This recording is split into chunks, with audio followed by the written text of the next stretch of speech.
¿No? Ahora sí, perfecto, ya está, muy bien. Bueno, estamos hoy día pues entrando a la cuarta semana y vamos a hablar acerca de lo que es el Estado, ¿correcto? El Estado y en este caso también pues su ordenamiento jurídico y administrativo. Muy bien. A ver, como le mencioné justamente al inicio, algunos aspectos importantes sobre definiciones, conceptos, lo vamos a tocar, es cierto, pero nosotros vamos a ir profundizando aún más. No nos vamos a conformar con decir, pues, qué es un Estado, cuáles son los elementos del Estado, en qué consisten los poderes del Estado, etcétera. No vamos, obviamente, a argumentar algunos aspectos importantes de nuestra realidad, ¿no? Y, de hecho, también con el contexto internacional. Siempre es importante también tomarlo en cuenta. A ver, se nos ha dicho, pues, que el Estado es todo tipo de organización jurídica y política que toda sociedad tiene, ¿no? Concebido obviamente como una nación en un determinado territorio cuyo propósito es ejercer soberanía. Perfecto, ¿no?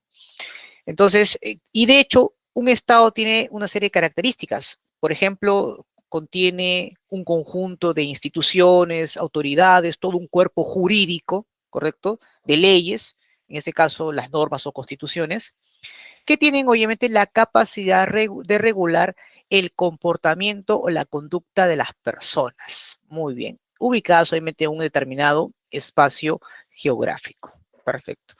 Ah, bueno, pero profesor, pero algo debe atribuir el Estado a la gente, ¿no? Si es que de una manera pues va a tratar de, en cierto modo, controlar nuestras conductas, claro, ¿no? Lo que busca el Estado es que todos aspiremos al bien común, ¿de acuerdo? Esa es la consigna. Es el Estado que debe garantizar obviamente nuestro bienestar de todos y de todas, ¿correcto? Ahora, el Estado ha ido evolucionando, ¿no? Desde estados teocráticos, esclavistas, estados monárquicos, anteriormente estados imperiales, ¿no? Y mayormente hoy en día los estados, en su mayoría, no todos, hablamos pues de estados republicanos y democráticos, con claramente sus características que empezaron a darse pues a partir del siglo XVI, XVII, donde nacen justamente los estados modernos.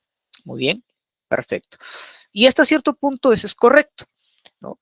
Está mal decir pues que el Estado somos todos. No es lo correcto, claramente, porque el Estado es algo intangible, ¿no? En el sentido de que no hablamos pues de una sola institución, hablamos pues de todo un conjunto de instituciones, de órganos jurídicos, que de hecho tiene como principal función ejercer mm, su soberanía y conduce al comportamiento adecuado de las personas o de la sociedad en un determinado territorio y que además garantiza el bienestar común de, su, de sus habitantes.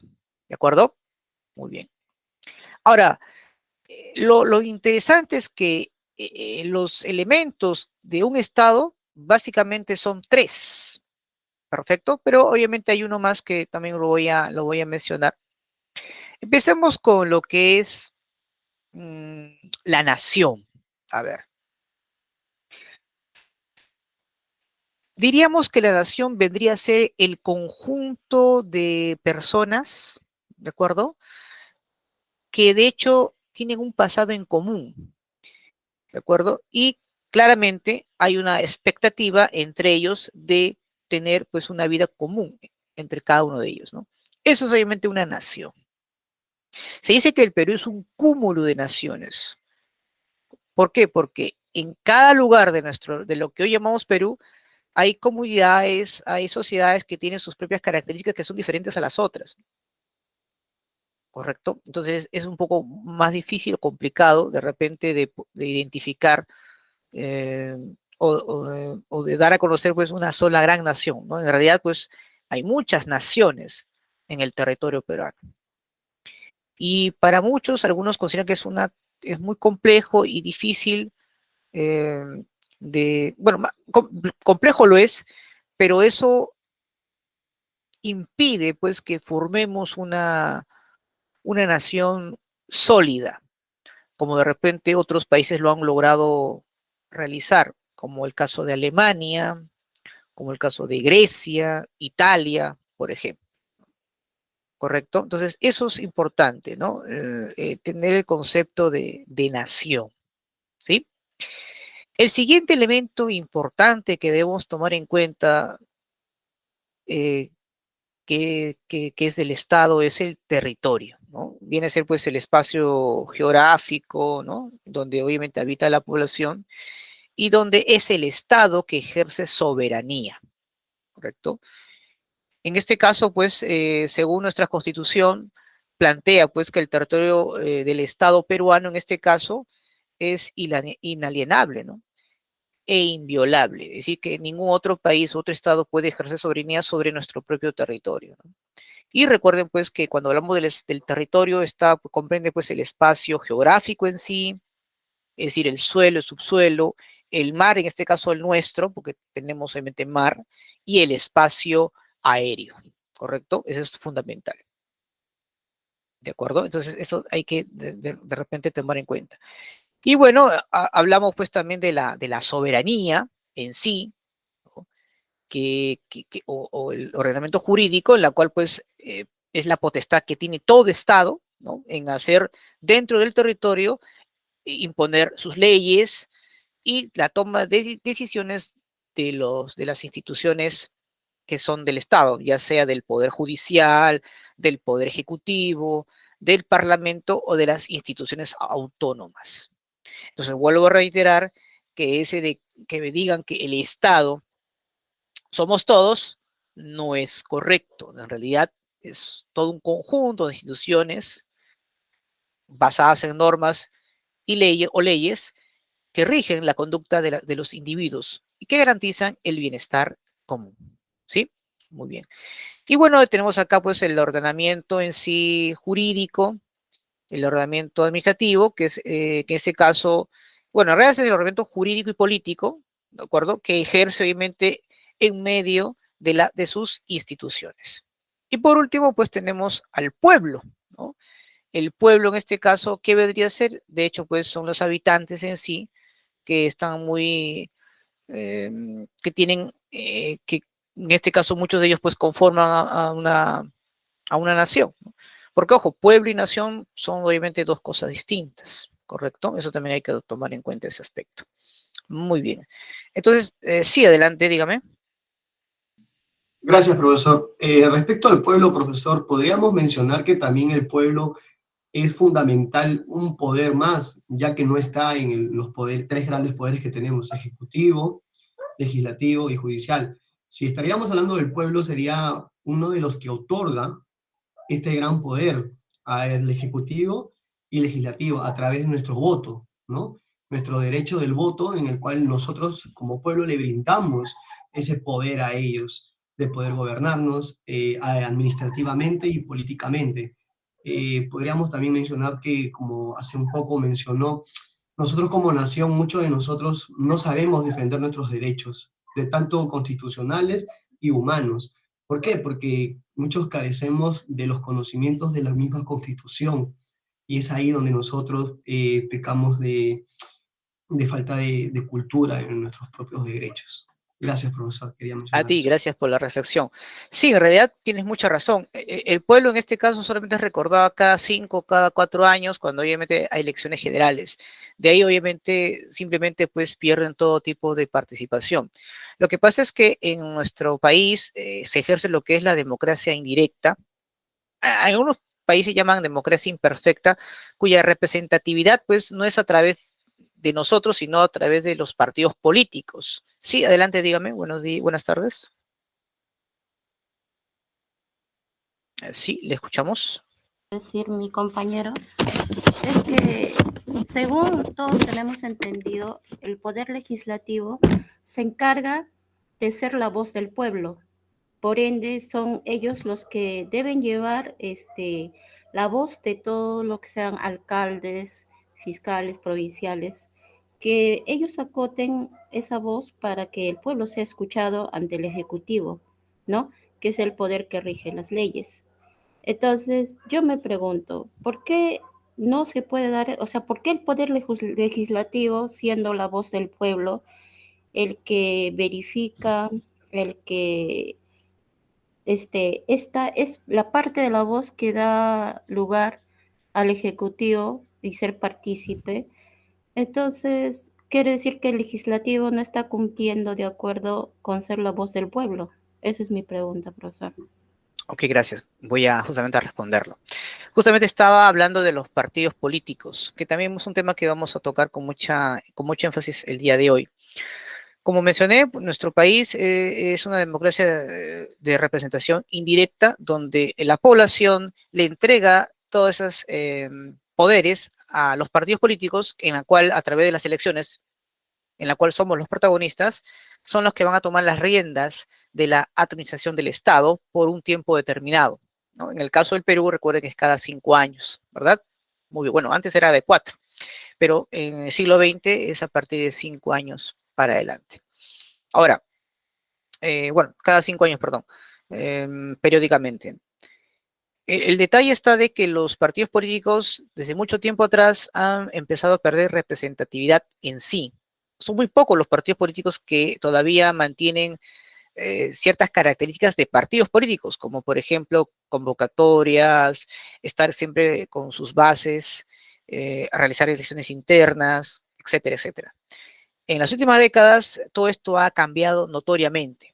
Ya no hay partidos políticos en sí, son clubs electorales que cada 5 años se reúnen, se aprovechan obviamente del poder del pueblo que tienen en ese momento de elegir, y luego una vez entrando al poder legislativo o al gobierno, simplemente pues incumplen todas esas demandas, porque en realidad pues estos partidos viven de los intereses de ciertos sectores que son los que los llevan al poder, ya que justamente mantener un partido o pasar por todo este proceso de elección es muy costoso.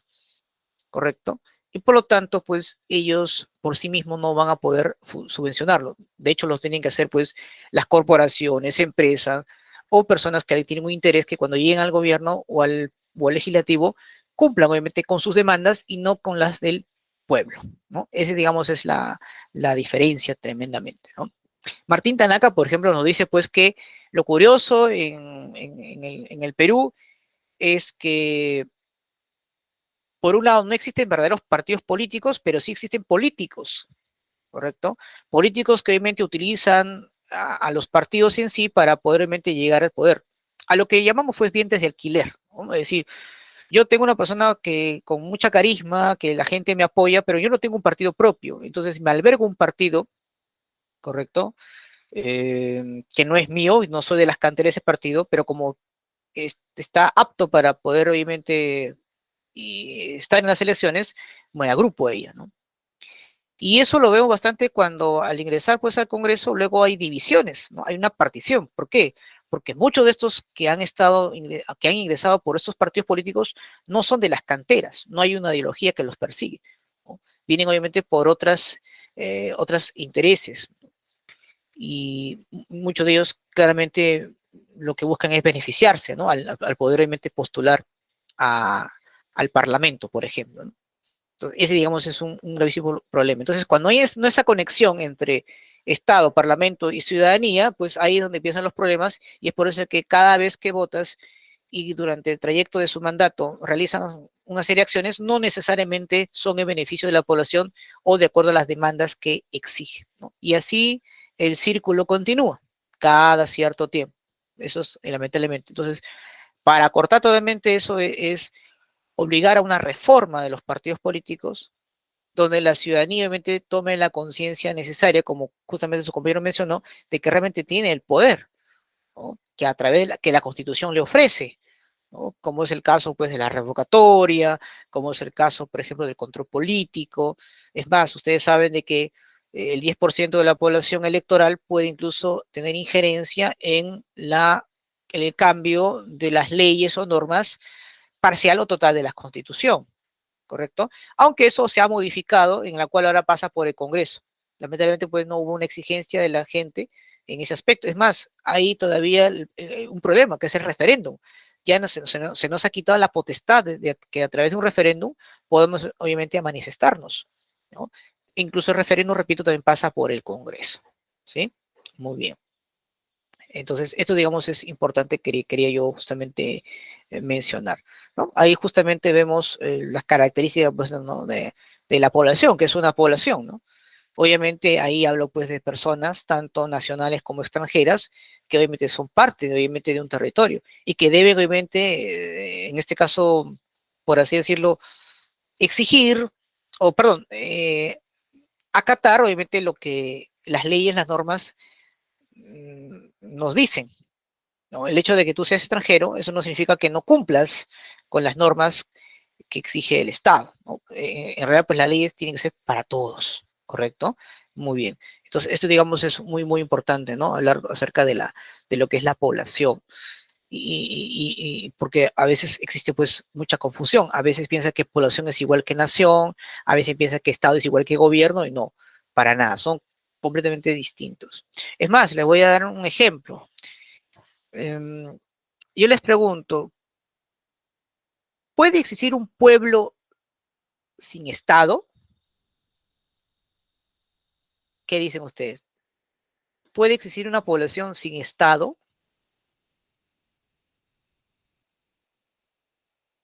El lanzo ahí la pregunta. ¿Qué dicen ustedes? Vamos a un ejemplo. Israel.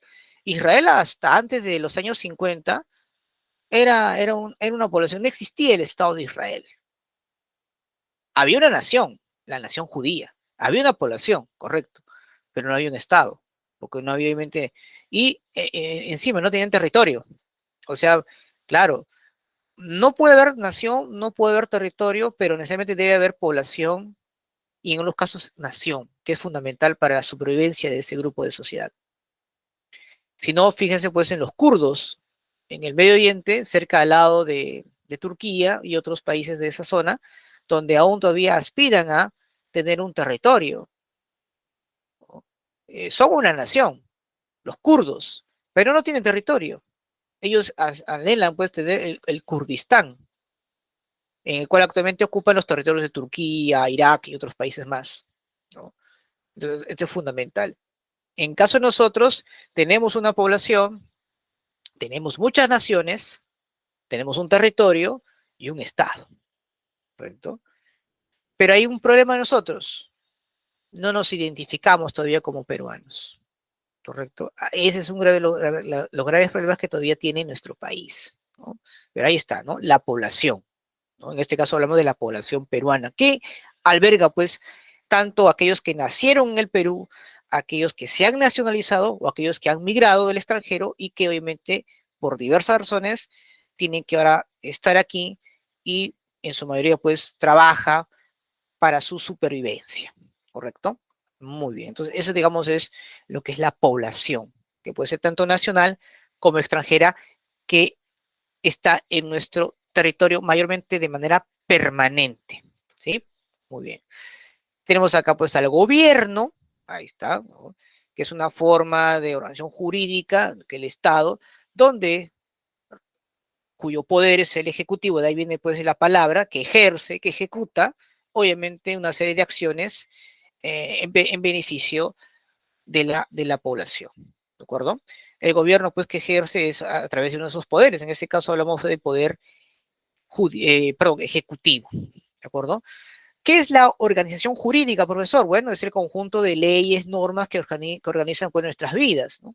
Que hace pues de que nosotros mantengamos el respeto, el orden, el bien común, ¿correcto? Que eso lo dice la norma, la Constitución, nuestra Carta Magna, y que obviamente tienen que ser obviamente acatadas, ¿no? Si no, obviamente hay una sanción, ¿correcto? Una sanción obviamente cuando no se acatan las normas o las leyes que el Estado impone en nuestra sociedad. Y la soberanía es obviamente la capacidad pues que ejercemos eh, o que ejerce el Estado, en este caso, en un determinado territorio sin aceptar obviamente subordinación. Claro, obviamente esto, como ustedes saben, no es tan cierto porque lamentablemente a lo largo de los años, de una manera, pues hemos sido condicionados de potencias justamente en perjuicio del Perú, ¿correcto? Podemos obviamente citar varios ejemplos. A ver, cuando se dio la Revolución Cubana, por ejemplo, la OEA exige a todos los países de América Latina a firmar un documento en el cual pues expulsan a Cuba de la OEA y que aceptan el embargo que se le realiza a ese país. Bueno, el Perú, bajo la Cancillería de Porras Barnechea, se negó y tuvo que renunciar. Al final, pues, el Perú acepta esa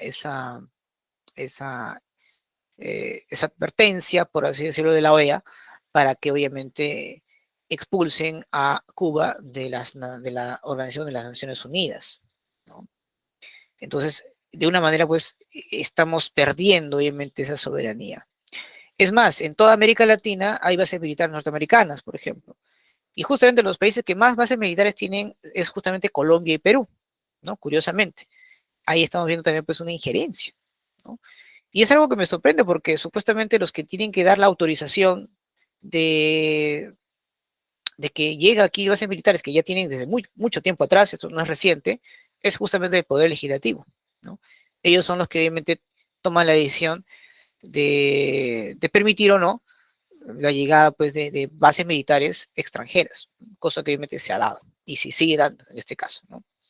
Así que me sorprende a veces que el Poder Legislativo hable el tema pues, de traición a la patria o de defensa de la soberanía, cuando ellos claramente desde mucho tiempo atrás permiten obviamente el establecimiento de bases militares norteamericanas en nuestro territorio, principalmente en zonas bien sensibles, como es la costa norte y la Amazonía nororiental de nuestro territorio. Muy bien, vamos a ver aquí, algo más. Aquí vamos a hablar, pues, algunos aspectos importantes, ¿no? En este caso, pues, la soberanía comprende, sin duda, pues, el suelo, el subsuelo, el espacio aéreo, nuestro dominio marítimo, ¿no? Pero en este caso, es un dominio marítimo de 200 millas eh, ilusorio, ¿no? Porque en realidad, pues, ningún país lo reconoce.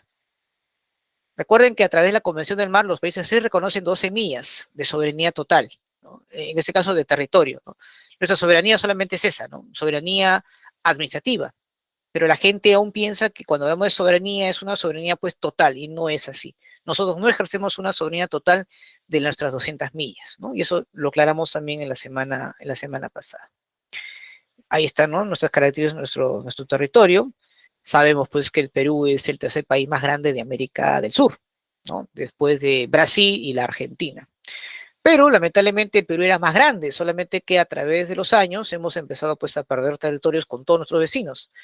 Hemos perdido más o menos una cantidad tan grande como lo que es, por ejemplo, Colombia, ¿no? En cuanto al, al territorio, ¿no? Imagínense, ¿no? Hemos perdido territorio con Ecuador, con Colombia, con Brasil, Bolivia y Chile, con todos nuestros vecinos, ¿no?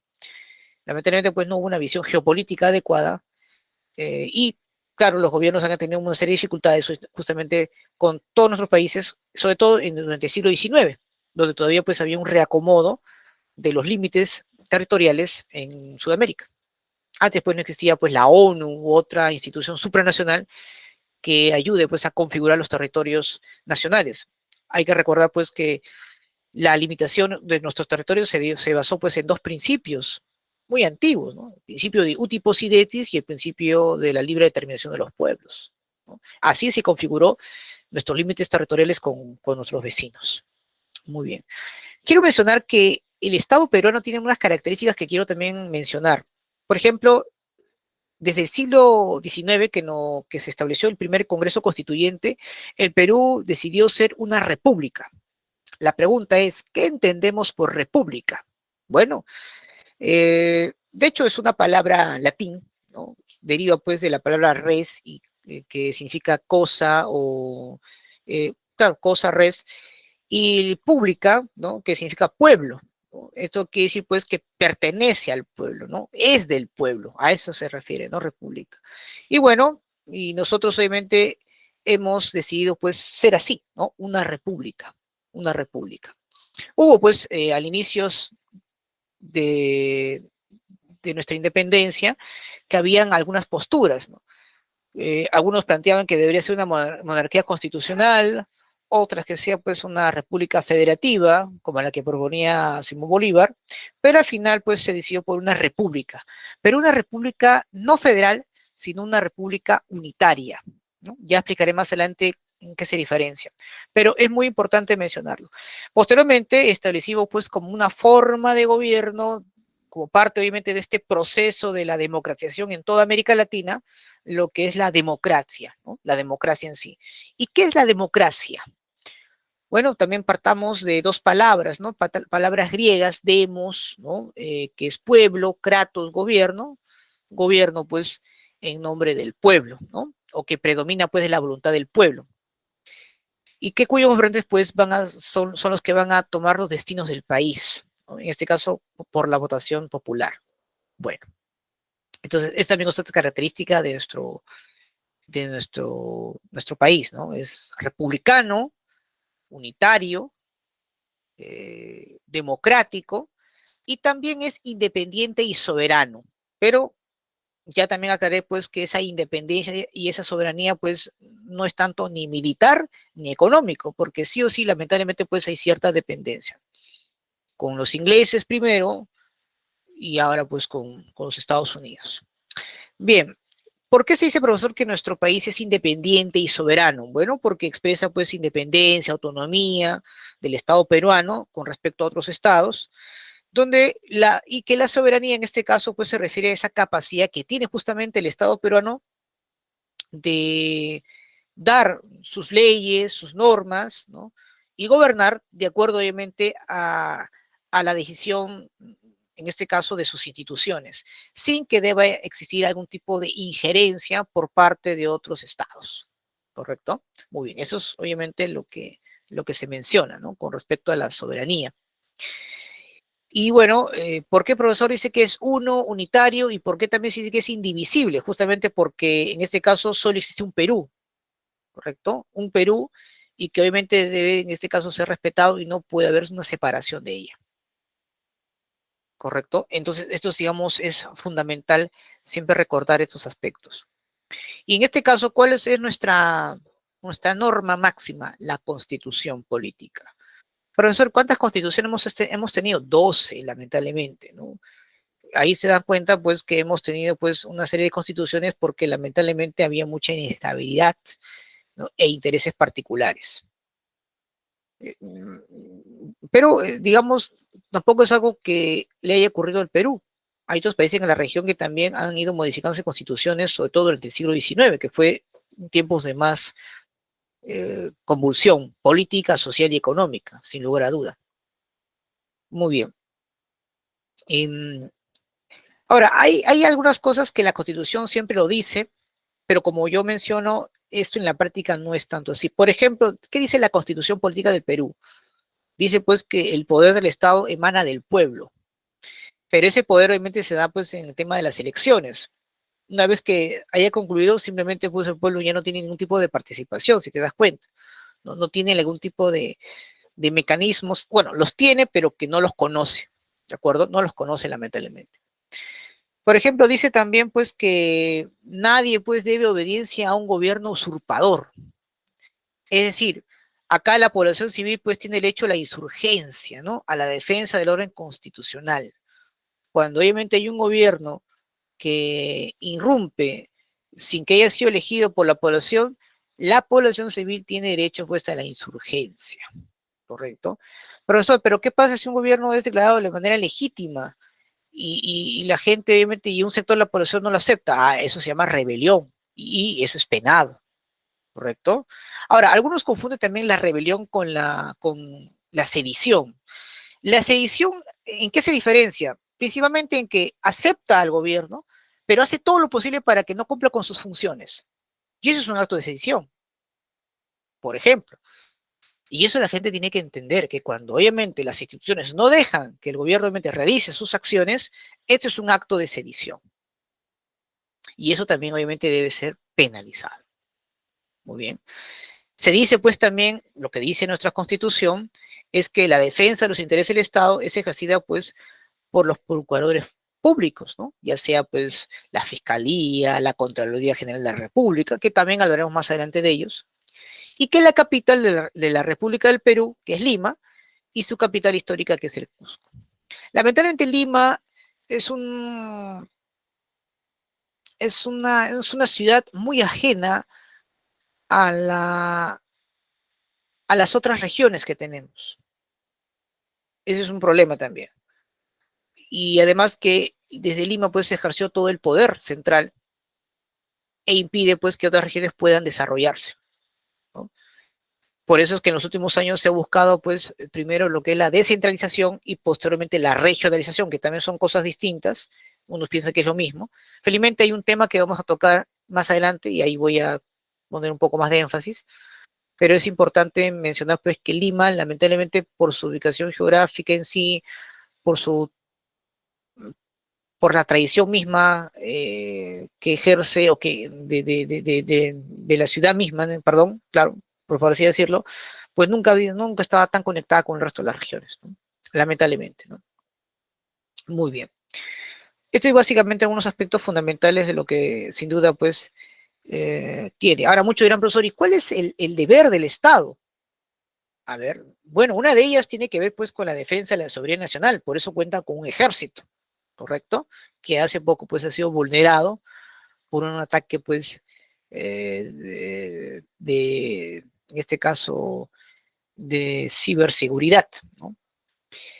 Garantizar la vigencia de los derechos humanos, cosa que tampoco se ha dado en nuestro país, como hemos visto. Ha habido muchas violaciones de derechos humanos, sobre todo, es más, en los últimos 30 años.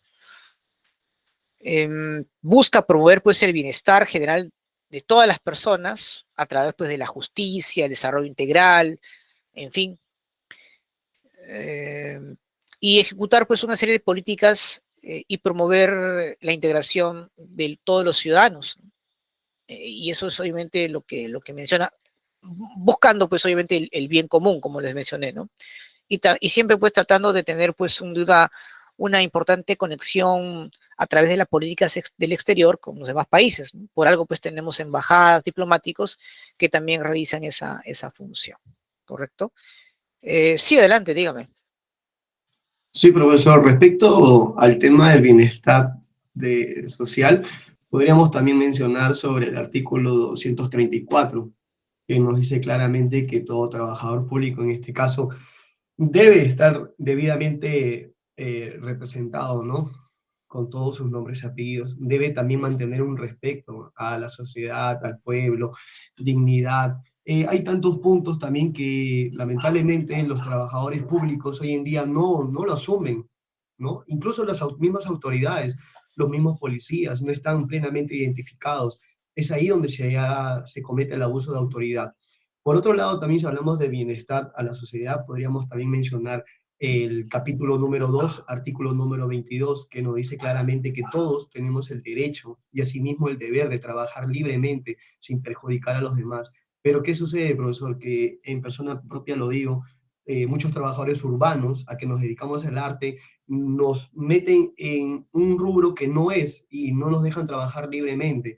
Debido a esto, yo también he tenido que investigar, leer sobre mis derechos constitucionales, pero lamentablemente, como lo repito, hay muchos trabajadores públicos que no acatan este derecho constitucional por el bienestar de la sociedad, ¿no? ¿Qué podríamos nosotros, más allá de eso, hacer, profesor? Era mi pregunta.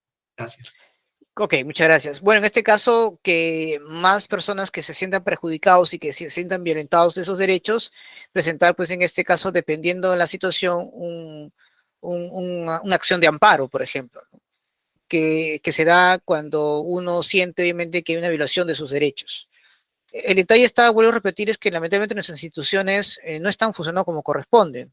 Tenemos una Defensoría del Pueblo que, en vez, obviamente, de realizar su función, eh, utiliza parte de su poder, obviamente, para realizar otras acciones que no necesariamente, pues, eh, benefician a la población en general, ¿no? Entonces, es una de las medidas que se puede tomar, pero para ello, pues, se necesita, repito, pues, ¿no? Que todos también estén conscientes de que se sienten, obviamente, que hay una amenaza contra sus derechos y que, obviamente, puedan presentar ese tipo de documento para poder hacer prevalecer y esos derechos que ya de por sí han sido, pues, violentados, ¿no? Ujú. Muy bien. Vamos a ver acá. Aquí voy a mencionar pues algunas características también ¿no? En este caso de la, del Estado peruano que ya lo mencioné, ¿no? según nuestra constitución, pues democrático, social, ¿no? Independiente y soberano, ¿no? Social básicamente porque, bueno, hay un aspecto fundamental, ¿no? Se dice pues que en este caso es social porque se basa pues en un principio que es el pueblo, ¿no? La nación o la colectividad, ¿no? Que lo que obviamente le interesa pues el Estado y que obviamente debe estar por encima de los intereses individuales o grupales, ¿no? O sea, eso es importante, ¿no? La población, obviamente, repito, debe estar por encima de, de los intereses particulares, en fin. El detalle está en lo siguiente, ¿no? Em, por ejemplo, se dice de que el Parlamento, las normas, son, digamos, o sea, las normas legislativas son las de más alto rango, ¿no? Y esas tienen obviamente que cumplirse totalmente. Pero la pregunta es, ¿quién hace las normas? Las normas obviamente las hace el legislativo. Y muchos piensan entonces, profesor, que quiere decir que entonces el Poder Legislativo es obviamente la institución más importante. En realidad, pues cuando hablo de poder del Estado, tiene que ser de manera horizontal, es decir, no hay un poder más que otro, ¿no? Claro, en general podríamos que el Poder Legislativo, debido a sus funciones, de repente tenga, no importancia, pero sí es relevante en ese aspecto, ¿no? Como Estado, es protagonista, ¿no? Porque legisla. Pero hay que tomar en cuenta de que por encima, obviamente, del Poder Legislativo debería ser en la población, ¿no? Eso también es importante mencionarlo. Y lo digo por qué. Porque, por ejemplo, ahora todo lo que es el tema de la Asamblea Constituyente, ¿quién lo convoca? Es la población que nombra obviamente a sus representantes.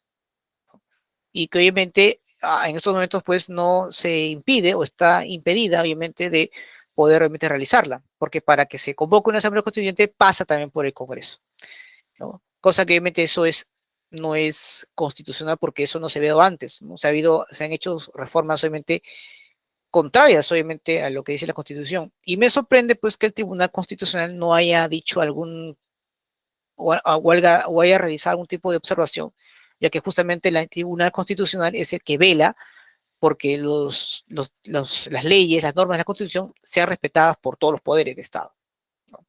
Eso es algo también que debemos tomar en cuenta.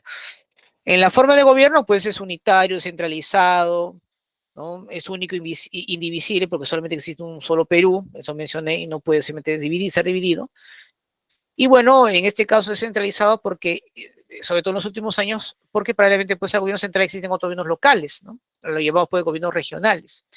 Ya no se llaman presidentes regionales, sino ahora gobernadores regionales, ¿no? Pero es un proceso que se ha ido dando hace unas décadas atrás, ¿no? Lamentablemente fue muy mal planteada, y ahí vemos pues, las consecuencias, ¿no? Algunos escándalos de corrupción, etcétera, pero no porque sea mala la descentralización, sino que partió de un carácter negativo. Justamente como te mencioné hace poco, de aquí a 2 semanas creo que vamos a tener clase de ese tema, así que ahí voy a especificar un poco más, ¿no? Pero es importante siempre mencionar, ¿no? Sobre lo que es la descentralización, la regionalización, ya que en este caso antes pues había una concentración, ¿no? Un centralismo que impedía pues que las regiones puedan progresar. Y es decir, Lima pues absorbía a las demás regiones. Y eso permitió pues el atraso, ¿no? Del país en líneas generales. Muy bien. Eso con respecto pues a las características del Estado peruano. Bien. Ahí están algunas funciones que tiene el Estado, por ejemplo, proteger, bueno, las posiciones sociales de la clase que detenta el medio de producción. Obviamente ahí, de hecho, es importante, pero que en realidad pues no ha ejercido esa función como tal, ¿no? Sobre todo cuando se aplicó el modelo neoliberal, prácticamente pues los recursos naturales se han entregado pues a las entidades privadas totalmente y el Estado pues se ha hecho ajeno a ello, ¿no? Muy bien, organiza pues el sistema educativo, dirige pues las instituciones y valores concordantes del modo de producción también, esa es una actividad, pero que tampoco pues ha sido totalmente cabal, ya que hay que recordar que la educación en muchos lados pues debido a la alta demanda pues el Estado decidió pues que sean también los particulares en que puedan obviamente realizar esa actividad. Y el problema es que se cubrió esa demanda, pero no se cubrió o no se exigió calidad. Ese fue un problema, ¿no? Hubo más aperturas de colegios privados, pero la calidad también bajó considerablemente. Hay una reducción de la presión antagónica entre las clases con el incremento de las instituciones para lo que es la protección social, ¿no? Bueno, en realidad, pues, debían haber instituciones que ejercen sus funciones como tal, pero lamentablemente no se hace, como justamente mencioné, la Defensoría del Pueblo, por ejemplo, una de ellas. Pero obviamente lo importante es tratar, pues, en este caso, de que sean las instituciones, los organismos que permitan esta solución a la población cuando obviamente de una manera u otra pues se vean perjudicados, ¿no? Otra característica del Estado dentro de su función interna pues es administrar y organizar pues las diversas actividades económicas, social, reglamentando pues la economía en función al poder existente. Bueno, como te das cuenta, tampoco obviamente hay una función concreta. Para empezar, si bien es cierto, el Perú organiza esas actividades económicas, pero es en función obviamente a las carencias obviamente que dispone el Estado, por la cual tiene que solicitar el apoyo logístico y capital y tecnológico de empresas privadas, y que mayormente pues depende de las extracciones de las materias primas, ¿no? Hay un capítulo también en el curso sobre las actividades económicas, que también voy a explayarme bastante ahí, pero hay que recordar pues que el Perú está apostando por recursos ya caducos, ¿no? Está apostando por recursos que ya en los próximos años no se van a usar o se va a usar muy poco, pero que además son contaminantes. En nuestro país tenemos graves problemas de aire, problemas ambientales de aire, de áreas agrícolas y del agua, ¿no? Y eso es preocupante para la salud la salud de las personas. En el ámbito exterior, pues, organiza pues una serie de relaciones de la sociedad sometida pues a su jurisdicción con otros estados a través pues, de la defensa de nuestro territorio, ¿no? En este caso, pues, evitando algún tipo de agresión o guerras contra otro país. Bueno, hay que recordar pues que de los últimos 20 años de gobierno, solamente durante el gobierno de Yantumala se hizo una compra mayor de armamento militar. En ningún otro gobiernos, lamentablemente, le han dado prioridad a la compra de armamento o la renovación de armamento. Sobre todo, un gravísimo problema de nosotros. La matriz de nuestro ejército es de material ruso. Y recuerden ustedes que actualmente, pues, no podemos ejercer o no podemos tener una negociación directa con ese país por las sanciones que se le han impuesto a ese país.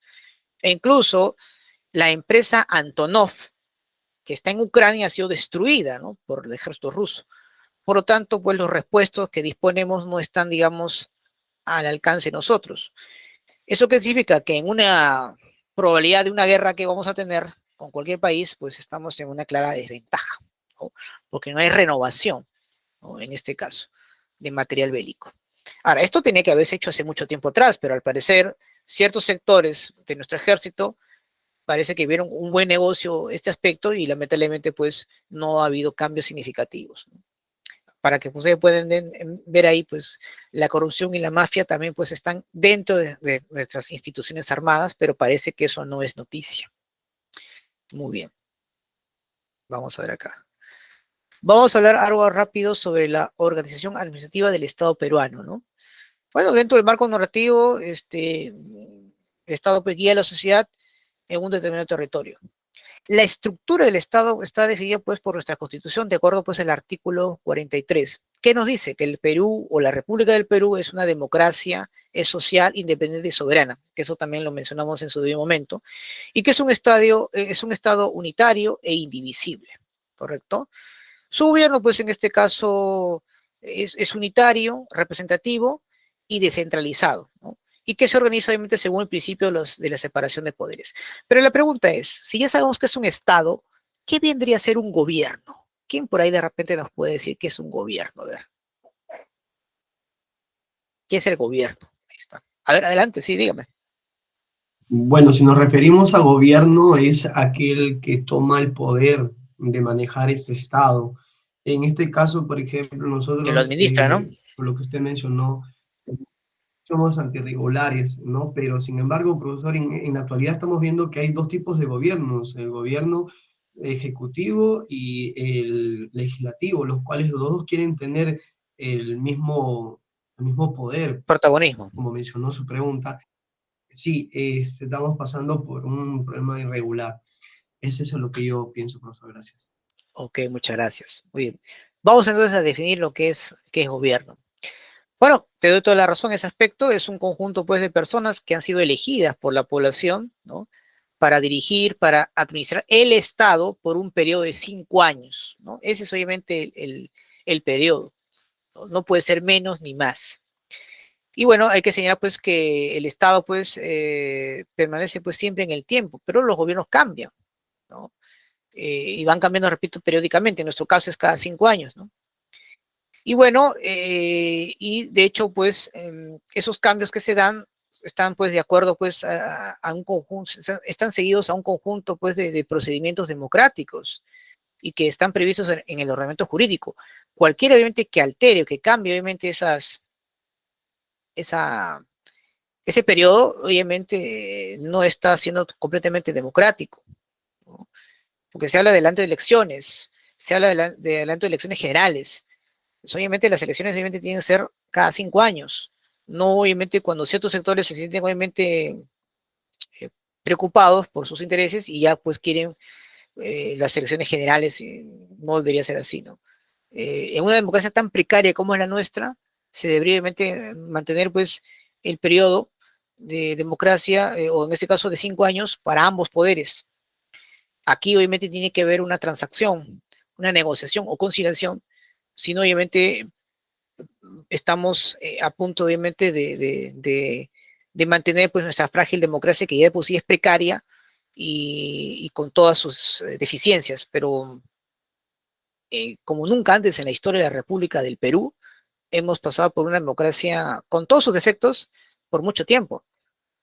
Estamos hablando pues de 20 años aproximadamente, ¿no? Claro, hay que descontar un poco también los años del autogolpe o el gobierno autoritario de Fujimori, pero de los años 80 hasta la fecha, hemos pasado por gobiernos de manera ininterrumpida. Algo esto que no se ha visto nunca antes en la historia de la vida republicana del Perú, ¿no? Entonces, no debemos obviamente de, de, de, de dejar, ¿no? que la democracia en el país pues, pueda sucumbir ante intereses particulares. El gobierno, como mencioné, es descentralizado. ¿Por qué descentralizado? Porque debido pues, a la existencia pues, de gobiernos centrales y también locales o regionales, también tienen pues, ciertas atribuciones muy importantes. Es más, tienen facultades administrativas en sus respectivas áreas de competencia, ¿correcto?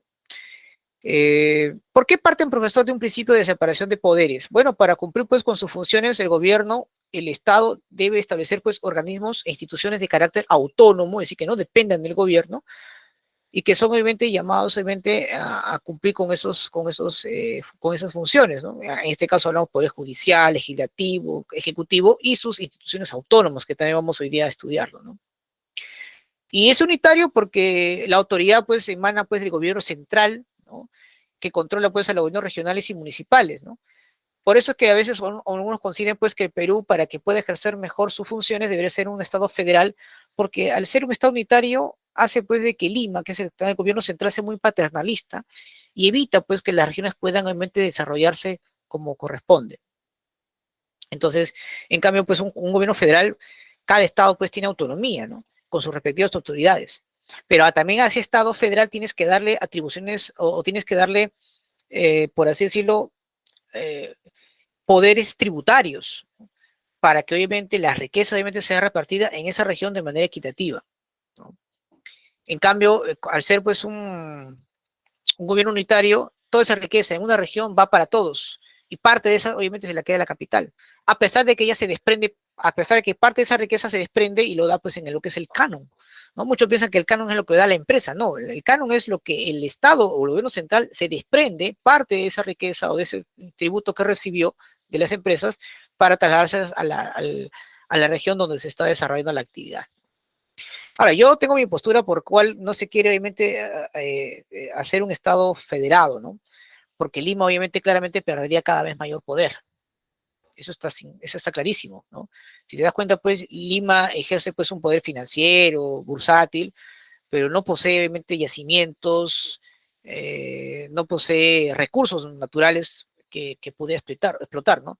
depende básicamente de otros pueblos, ¿no? De otras regiones. Entonces, ese es el problema, ¿no? Y entonces, profesor, ¿qué sería entonces mejor? ¿Un Estado unitario federal? Me parece obviamente un Estado federal, pero para eso obviamente tiene que haber una capacitación mayor, que sus gobernantes de estas regiones tengan la habilidad y la pertinencia de ser buenos dirigentes y administradores de sus distintos gobiernos, ¿no? Para evitar obviamente que pueda desfalcarse, que pueda bien ser utilizado ese recurso de mala manera, ¿no? En fin, pero obviamente ese es el camino que debería seguir, pero hay otros que seguramente no van a optar por ello, ¿no? Van a querer que se mantenga así, de esa manera, ¿no? Como una república unitaria, como la que se inició a inicios del siglo XIX. Muy bien. Aquí, por ejemplo, vemos pues algunas características, ¿no? De nuestro gobierno, de la administración, en este caso de la organización administrativa, ¿no? Del Estado peruano, ¿no? El gobierno unitario, ahí está justamente por qué es un gobierno unitario, porque posee pues un solo gobierno central que está supeditando a los gobiernos, en este caso, a los gobiernos mm, locales o regionales. Ahora, muchos dirán, profesor, pero en algunos países hay estados federales, claro. Está la Federación Rusa, Suiza también es federal. Si no me recuerdo, Venezuela también lo es. Profesor, Y México los, también me parece, ¿no? eh, claro, en realidad pues México se llama, no, Estados Unidos Mexicanos, ¿no? No sé qué tan federal sea, pero sí, porque ellos lo llaman estados, estado de, Ajá, le así lo llaman llaman así. México Ciudad. Y Estados Unidos, propiamente dicho, ¿no? Sí, disculpe, también le llaman como ¿Perdón? México Ciudad Federal, a lo cual usted también mencionó que México Ah, la capital, ¿no? La ajá, capital, la desplazaron como no potencia, porque claro, la también era capital, similar a Lima. claro. Y bueno, Estados Unidos, ni qué decirlo, ¿no? También que también es una federación, ¿no? En fin. Es democrático porque es un gobierno representativo que parte obviamente del derecho del voto del pueblo, ¿no? A través de su sufragio universal, que antes pues no era así, ¿no? Hay que recordar pues que el sufragio antes solamente era para ciertas personas. Las personas empiezan a votar todos a partir del año de 1979, ¿no? Con la Constitución. Sí, adelante, dígame. Tengo una duda, profesor. ¿Por qué si el gobierno tiene un ratito? ¿Por Claro, qué si el adelante. gobierno controla y administra la política nacional en el territorio peruano a nivel nacional? ¿Por qué razón hasta hoy en día carecemos del hecho de que lo que son los promotores de el cambio de ministros en el aspecto ejecutivo? ¿Por qué el cambio continuo? Si yo me imagino que en el gobierno, que es autónomo, como usted acaba de decir, eh, deben haber funcionarios públicos que acaten bien su función para, de cierta manera, llegar a todo el territorio nacional, que es lo que está faltando. Esa es mi pregunta, profesor. Ok, perfecto. Lo que ocurre es lo siguiente, ¿no? El Estado propiamente dicho, sus funcionarios públicos, sobre todo los cargos más importantes y sensibles, no pasan por concurso público. O sea, no se hace carrera, lamentablemente. Es más, la Constitución te permite que un 5% del sector, en algunos sectores de las instituciones públicas, se permitan cargos de confianza. ¿Y qué es un cargo de confianza? Una persona, en este caso, que le tiene toda la fe, independientemente de lo que si es bueno o no, pero que lo necesita porque le piensa que le va a ser leal, ¿no? Y es una política que se ha manejado desde siempre, ¿no? No es algo nuevo. Ahora, el gobierno tiene sus propias funciones, al igual que el legislativo. Y según la Constitución, cuando se nombran ministros, que es solamente una prerrogativa del gobierno, quien tiene que aprobar o no es el Parlamento, ¿no? En la cual pues se da lo que es tiene su nombre, cuando se presentan los ministros, que es la cuestión de confianza, ¿no? Es decir, que presenta el gabinete para que Voto de confianza. claro, el voto de confianza para que los parlamentarios voten o no, ¿no? Ahora, muchos dirán, profesor, pero si el parlamento en este caso siempre hace contrario, entonces siempre lo va a tratar de evitar pues que su conjunto del gabinete ministerial se encuentra. Claro, por eso que la Constitución dice pues que, según el 93, que en dos, obviamente, que no acepte el voto de confianza, obviamente lo que hace pues el gobierno es disolver el Congreso, ¿no? ¿Correcto? Entonces, ahora, este gobierno pues ha pasado por más de 60 ministros, ¿no? Algunos solamente cuestionados y otros solamente porque no hay ningún tipo de motivos, ¿no? Claramente ahí se ve pues una pelea tremenda entre el Congreso y el gobierno actual. Y que no es algo nuevo, hay que recordar pues que en el año 47, durante el gobierno de Gastón Rivero, también fue algo parecido, ¿no? En ese momento pues quien controlaba el parlamento era el APRA y el partido de Odría, que hicieron la vida imposible. Bueno, en este caso, perdón, el APRA, perdón, Odría todavía no estaba, eso va a ser, ¿no?, durante el gobierno de Belaúnde, que también tuvo problemas con el parlamento, en su primer gobierno, y ahí pues controlaba pues el APRA y algunos sectores de la oligarquía de ese tiempo, ¿no? En la cual pues provocaron una crisis que llevó a un golpe de Estado, ¿no? Entonces, eso obviamente no es algo nuevo, ¿correcto? Lo que pasa es que este gobierno pues no cumple con los requisitos ni con los estándares que obviamente ciertos sectores de poder, pensando obviamente que lo tenían. Ese es un actual gobierno que se le escapó de las manos de controlarlo. Recuerden que eso casi sucede con Ollantumala, ¿no? Solamente que Ollantumala sí lo pudieron controlar, ¿no? Y bueno, pues simplemente pues escapa completamente a sus intereses, ¿no? Y lamentablemente pues el gobierno también tiene, como por así decirlo, eh, las características necesarias para poder ir contra él, ¿no? Porque claramente ha tenido pues ministros no considerados a la altura, pero vuelvo a repetir, no es algo que se ha ocurrido en este gobierno, han habido otros también, ¿no? Eso también hay que aclararlo, ¿no? Por ejemplo, muchos se hablan de idoneidad, de que deben ser en este caso personas que deben ser no solamente probas, sino también que cumplan con sus funciones. Pero yo puedo hablar de otros funcionarios de gobiernos anteriores y que no cumplían con ese requisito y nadie dijo nada. Por ejemplo, uno de los miembros del BCR anterior, estamos hablando del gobierno de Pedro Pablo Kuczynski o Vizcarra, no recuerdo, el señor Rafael Rey, era un hombre que claramente no tenía nada no conocía nada de economía, pero sin embargo fue un miembro importante del ejecutivo del BCR, por ejemplo, ¿no? Entonces, o que hay parlamentarios actualmente que tienen algún tipo de comisión de un tema que claramente le es ajeno a él. A eso básicamente me refiero, ¿no? Yo, por ejemplo, siempre mencioné a algunos alumnos, yo no veo mucho la diferencia entre aquellos altos ejecutivos o altos funcionarios conversando en el club Los Delfines con empresarios, con aquellos, por ejemplo, que conversaban en lo que es en esta casa de Zarratea. En realidad, pues, cumplían las mismas funciones, ¿no? De negociar. ¿Y por qué acá se sataniza y en otro no? A eso obviamente va la interrogante, ¿no? Ujú. Muy bien. A ver, ¿quién más? A ver, ya. Bueno, eso ya mencioné, ¿no? Por la razón, porque obviamente se debe beneficiar pues a la población y no a algunos, pero bueno, en la práctica eso no se va a dar, ¿no? Y ahí justamente hablamos por el tema del derecho al trabajo, la educación, ¿no? Que es parte obviamente de los derechos constitucionales, por ese caso, ¿no? Que lamentablemente pues no se ejerce como corresponde. Y bueno, ahí está pues la soberanía, ¿no? Observen ahí el mapa, ¿no? Ahí justamente le mencioné tanto territorio que hemos perdido, ¿no? Casi, si juntamos todo es el tamaño de Colombia, ¿no? Imagínate.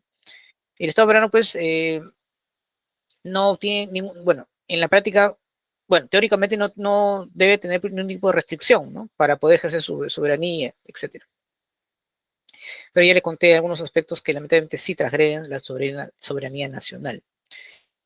Bueno, ahí está pues, la administración descentralizada, paralelamente pues el gobierno está pues en este caso, existen otros gobiernos locales, regionales. Cuando hablo de gobiernos locales me refiero pues a las municipalidades, ¿no? Que también obviamente son parte obviamente del proceso de la descentralización, que son responsables de sus determinadas áreas jurídicas de administrarlo adecuadamente, ¿no? El problema es que lamentablemente pues muchas de estas autoridades carecen en su mayoría de, de una gestión pública adecuada, pero se sobredimensiona pues que todos son así, ¿no? Que todos los gobiernos regionales son corruptos, que todos los gobiernos regionales pues son ineficientes, y no es así, ¿no? No es así. Pero obviamente existen sin duda personas que cometen actos terribles. Lo que pasa es que a veces cuando hablamos de corrupción, pensamos que corrupción es cuando un funcionario roba, y no necesariamente, ¿no? Hay diversos tipos de actos de corrupción, ¿no? Peculado, negociación incompatible, en fin, ¿no? Pero la gente tiene esa idea, ¿no? Que corrupto ya es que robó. No necesariamente, ¿no? Una persona puede haber cumplido una función y no necesariamente bien y por esa razón lo pueden sancionar. Porque ahí tú recibes una sanción de uso penal, incluso cuando a pesar en este caso por un sola. Hay que recordar eso, ¿no? Sino que lamentablemente, pues, ha habido funcionarios que no han realizado la función que corresponde y han sido sancionados o en este caso penalizados, ¿no? También ocurre, por eso que vamos a ver cientos de ellos, ¿no? Que están en esa situación, justamente porque no conocen obviamente la gestión pública.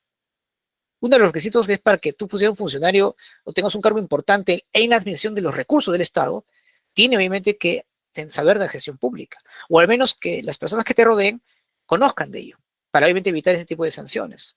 Yo, por ejemplo, ¿no? A mí me dan 1 millón o 20 millones de soles para realizar esta obra, pero yo a mi criterio dijo que esta obra no corresponde, sino yo necesito que esto sea para tal población, que puede ser por interés personal o interés colectivo, pero ya cometí un error, porque ese dinero era para esa obra, no para la que yo estoy pensando hacer. Y ahí está el problema también, ¿no? Entonces, eso, digamos, a veces se comete ese tipo de cosas. Ha habido, obviamente, gobernadores que han despilfarrado totalmente el dinero en hacer plazas que no corresponden. Ha habido, por ejemplo, han creado hace unos años atrás una pequeña plaza de 20.000 personas cuando la población era de menor. Imagínate. Sí, adelante, dígame. Buenas tardes. Gracias, profesor. Casualmente mencionando a eso, parte de la corrupción también se basa a que cuando el gobierno central inyecta un presupuesto a sus gobiernos locales, regionales, pueden ser municipios, municipalidades, aquí viene la corrupción, ¿no? En los techos presupuestales, ya que muchos de nosotros como pueblo no sabemos este tipo de órganos a través de sus 56 gerencias y sugerencias. El gobierno da un dinero que se usa anual. Por experiencia propia, profesor, he podido ver que este techo presupuestal no llega a cumplir sus objetivos, teniendo en cuenta que hay montos desde 65.000, 100.000, 200.000 soles que se invierten en áreas, gerencias de educación, salud, deporte, juventud y cultura, tanto en los distritos más alejados de Lima. Este tipo de corrupción llega tanto que con este dinero, profesor, obviamente, ya usted sabrá, se pagan trabajadores fantasmas, se pagan también implementos de otros tipos de consumo que no vienen a esta gerencia. Y quienes lamentablemente pagan las consecuencias son el pueblo peruano. Es por eso que nosotros no hemos tenido un fortalecimiento en educación, salud, inclusive tocando el tema turístico. Es lo que pasa aquí en Chosica. Muchas gracias. Claro, el tema de la corrupción pues es grandísimo, tremendo. Justamente hay un tema que vamos a hablar que se llama crisis institucional y corrupción. Es más, yo para esa fecha yo de repente ya les comparta el libro de Alfonso Quirós, un historiador que ya falleció hace poco, donde justamente hablaba sobre la historia de la corrupción, ¿no? Y él en su investigación eh, rastrea la corrupción desde tiempos de la colonia, imagínate, ¿no? O sea, que sí que ya desde tiempos de la República, lamentablemente, pues, la corrupción pues estaba ya enquistada, ¿no? Y como repito, ¿no? Hoy la corrupción pues tiene varias aristas, tiene varios tipos de corrupción y hay que también conocerlas, ¿no? Muy bien, antes de hablar sobre gracias por tu aporte. Antes de hablar sobre los poderes del Estado, ya hemos hablado sobre los elementos, quiero explicarles algunos aspectos importantes de lo que es un Estado de Derecho, ¿no? Eso es fundamental. Todos aquellos que de hecho estudian abogacía o leyes, es algo que todo el mundo debe conocer, pero también la población común y corriente. Bueno, se entiende pues obviamente por Estado de Derecho, sin duda pues aquella situación pues donde se respetan los derechos y las libertades de todas las personas, ¿no? Hablamos pues de las libertades fundamentales que están plasmadas en la Constitución, ¿no? Entonces, y además se debe mantener la independencia de los órganos del Estado, ¿no? Y la democracia representativa, ¿no? Que deben ser cumplidas bajo estos preceptos. ¿Eso qué significa, profesor? Que ninguna institución, por más de alta jerarquía que sea, puede pasar por encima de cada una de ellas. Cada uno tiene que cumplir su condición. Hugo Neira, por ejemplo, y eso lo vamos a ver más adelante en ese video que está en su plataforma, él dice pues de que independientemente de quién sea el gobierno, las instituciones deben respetarse. Y claramente vemos que eso no está ocurriendo, ¿no? Los poderes del Estado o las instituciones que son del Estado están utilizando como arma política. Y eso obviamente no se debe permitir. Vamos a hablar ahora los de regímenes de excepción, ¿no? Aquellos obviamente, ¿en qué caso se rompe o se anula el Estado de Derecho? Por ejemplo, un derecho que tenemos es la libertad, pero recuerden que en plena pandemia, ¿qué pasó? Se nos restringió la libertad, ¿sí o no? Claro, pero obviamente justamente porque son situaciones de excepción, ¿no? Que se debería, bueno, en realidad pues eso fue un plan, una estrategia que no fue propia del Perú, sino que también otros países lo hicieron. El problema es que nuestro país pues no conocía muy bien la situación misma y se nos encerró a todos, sin importar que había gente que necesitaba vivir del día a día o regiones que ni siquiera había llegado pues la enfermedad, ¿no? Del COVID-19. Bueno, miren, el presidente de la República puede establecer en todo el territorio nacional o en parte de él, como por ejemplo ahí en el Callao, un estado de emergencia, ¿no? O un estado de sitio. ¿Y cuál es la diferencia, profesor? Bueno, un estado de emergencia es en el caso de cuando exista pues algún tipo de perturbación de la paz o el orden interno, ¿no? O un catástrofe, por ejemplo, que deja una situación complicada a la sociedad, ¿no? O a la vida de las personas, ¿no?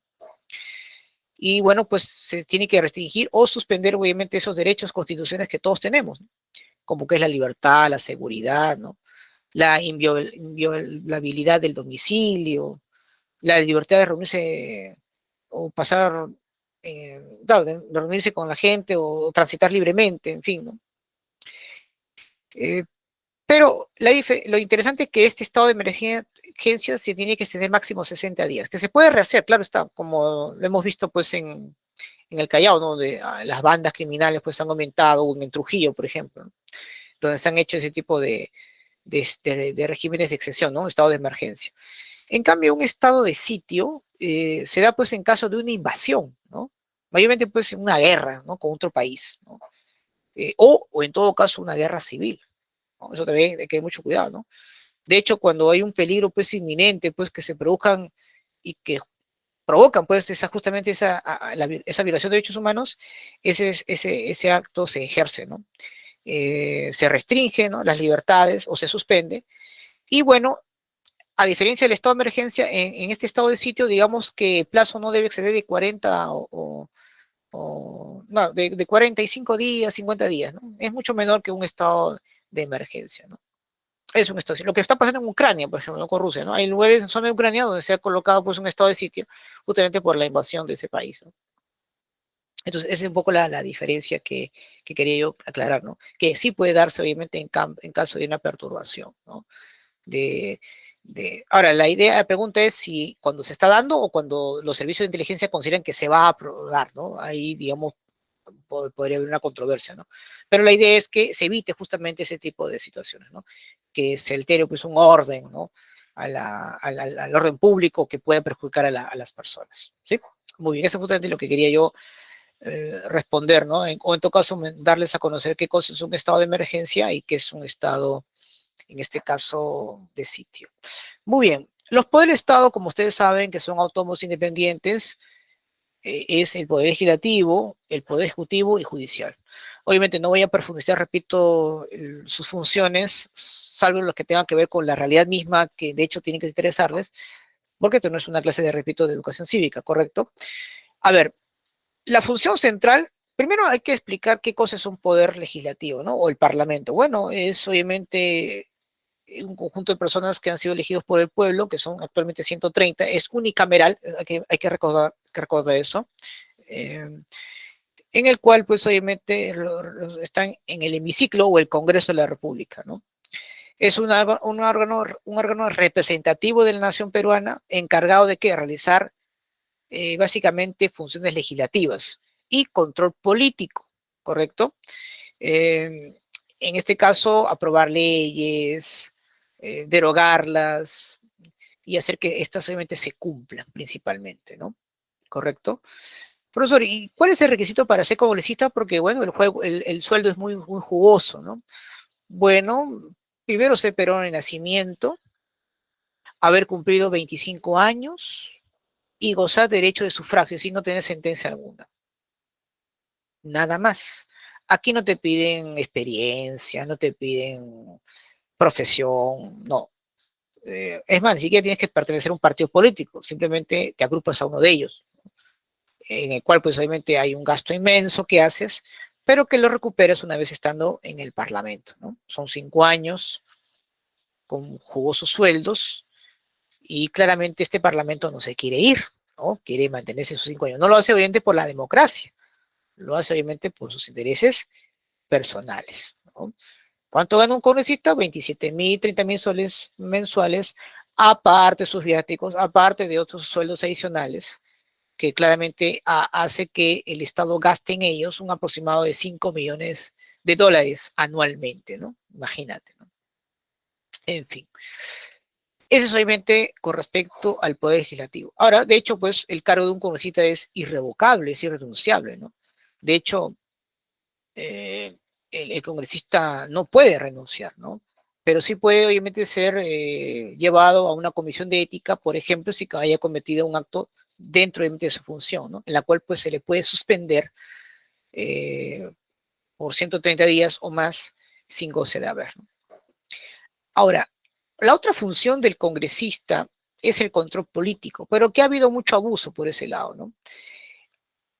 ¿Qué es el control político, profesor? Bueno, es cautelar la política del gobierno y todo tipo de actos de administración, ¿no? De toda autoridad del Estado, no solamente del gobierno, ¿no? El control político lo puede ejercer con cualquier autoridad.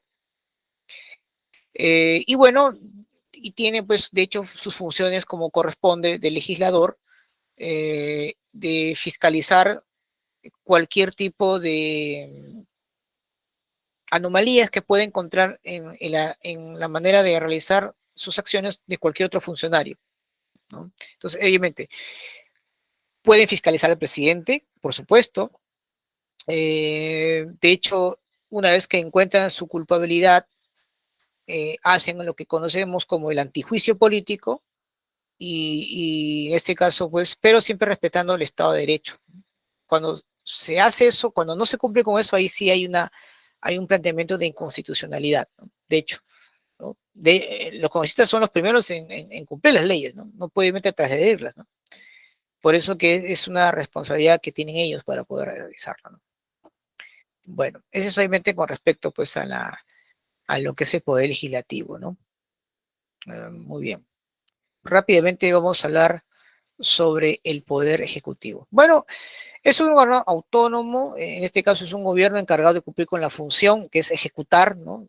Las políticas económicas. El gobierno es el responsable de las políticas económicas, obvio, en la cual pues tienen que realizar pues sus funciones como corresponde, ¿no? Y bueno, en este caso el Poder Ejecutivo está encarnado en el presidente de la República con sus ministros, ¿correcto? Profesor, yo quiero ser jefe de Estado. ¿Cuáles son los requisitos para poder hacerlo? Bueno, ser mayor de 35 años de edad para empezar, no puede ser menor, ¿sí? Ese es, digamos, uno de los requisitos para poder ser, en este caso, presidente.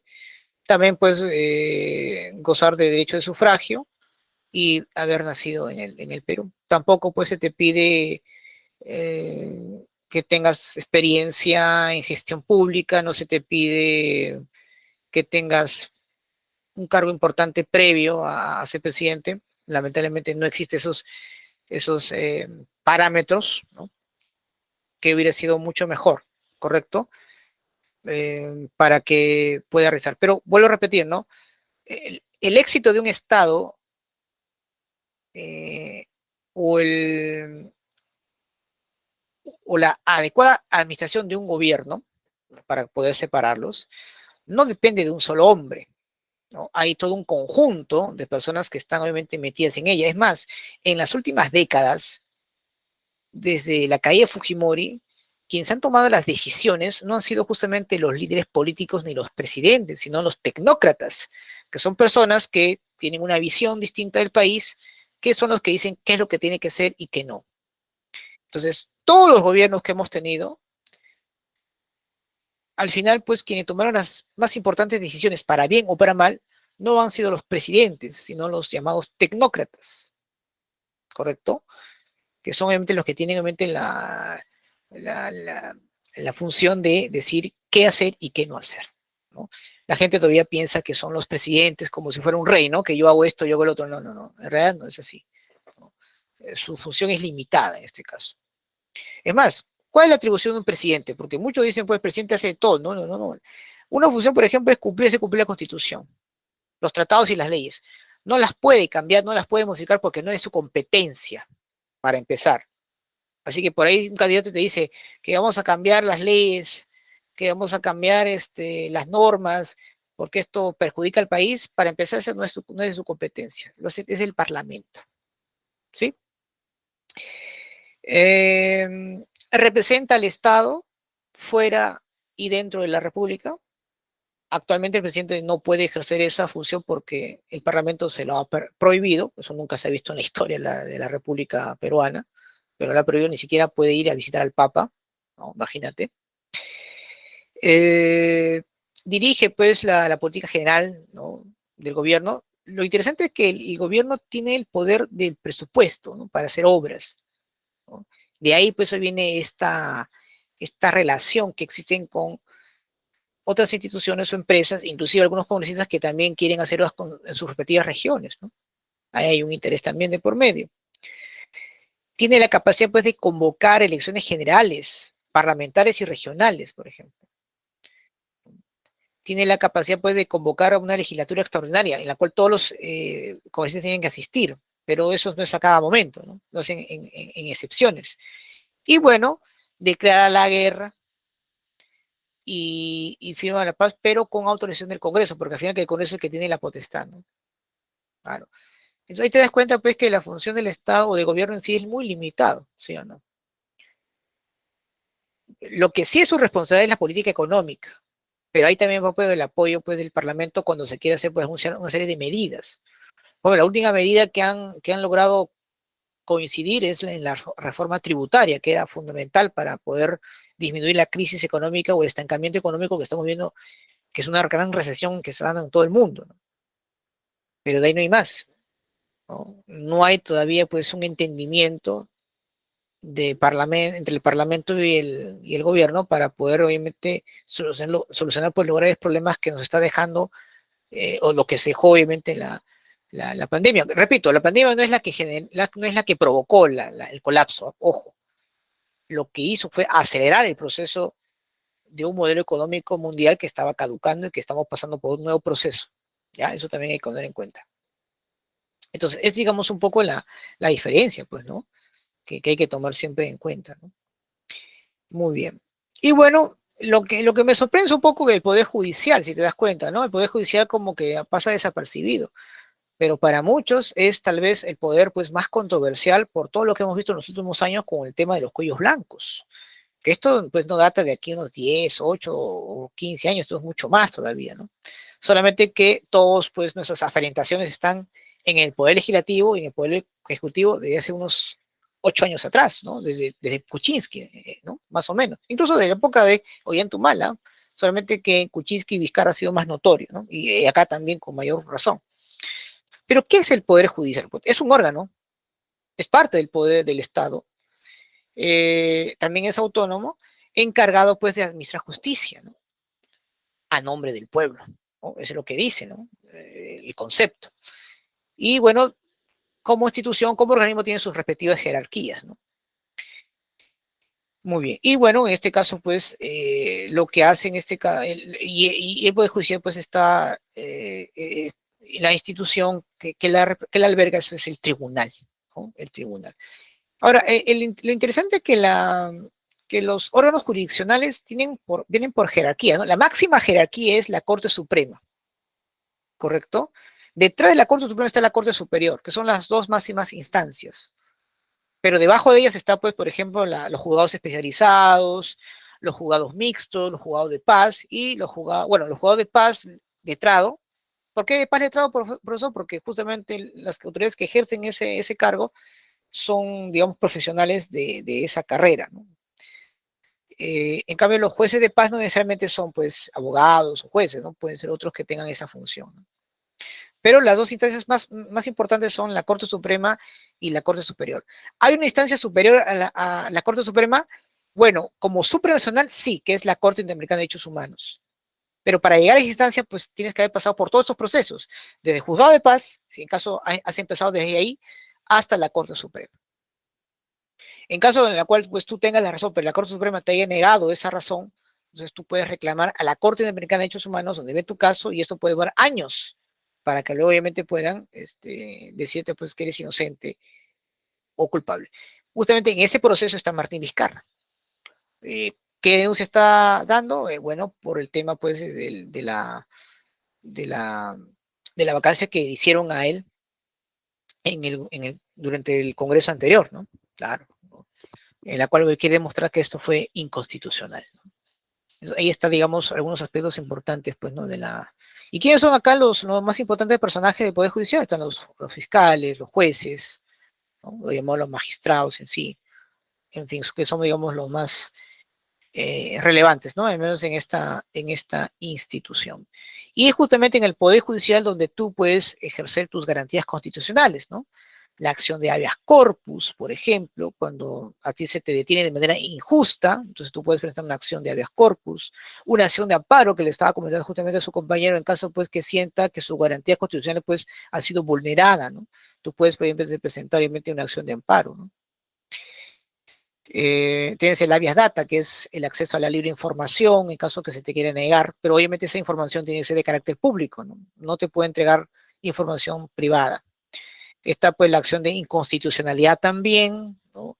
Pero eso sí, ya no lo hace la población, sino la hacen algunos sectores, pues la puede ser el presidente o el parlamento o el fiscal de la nación, etcétera, ¿no?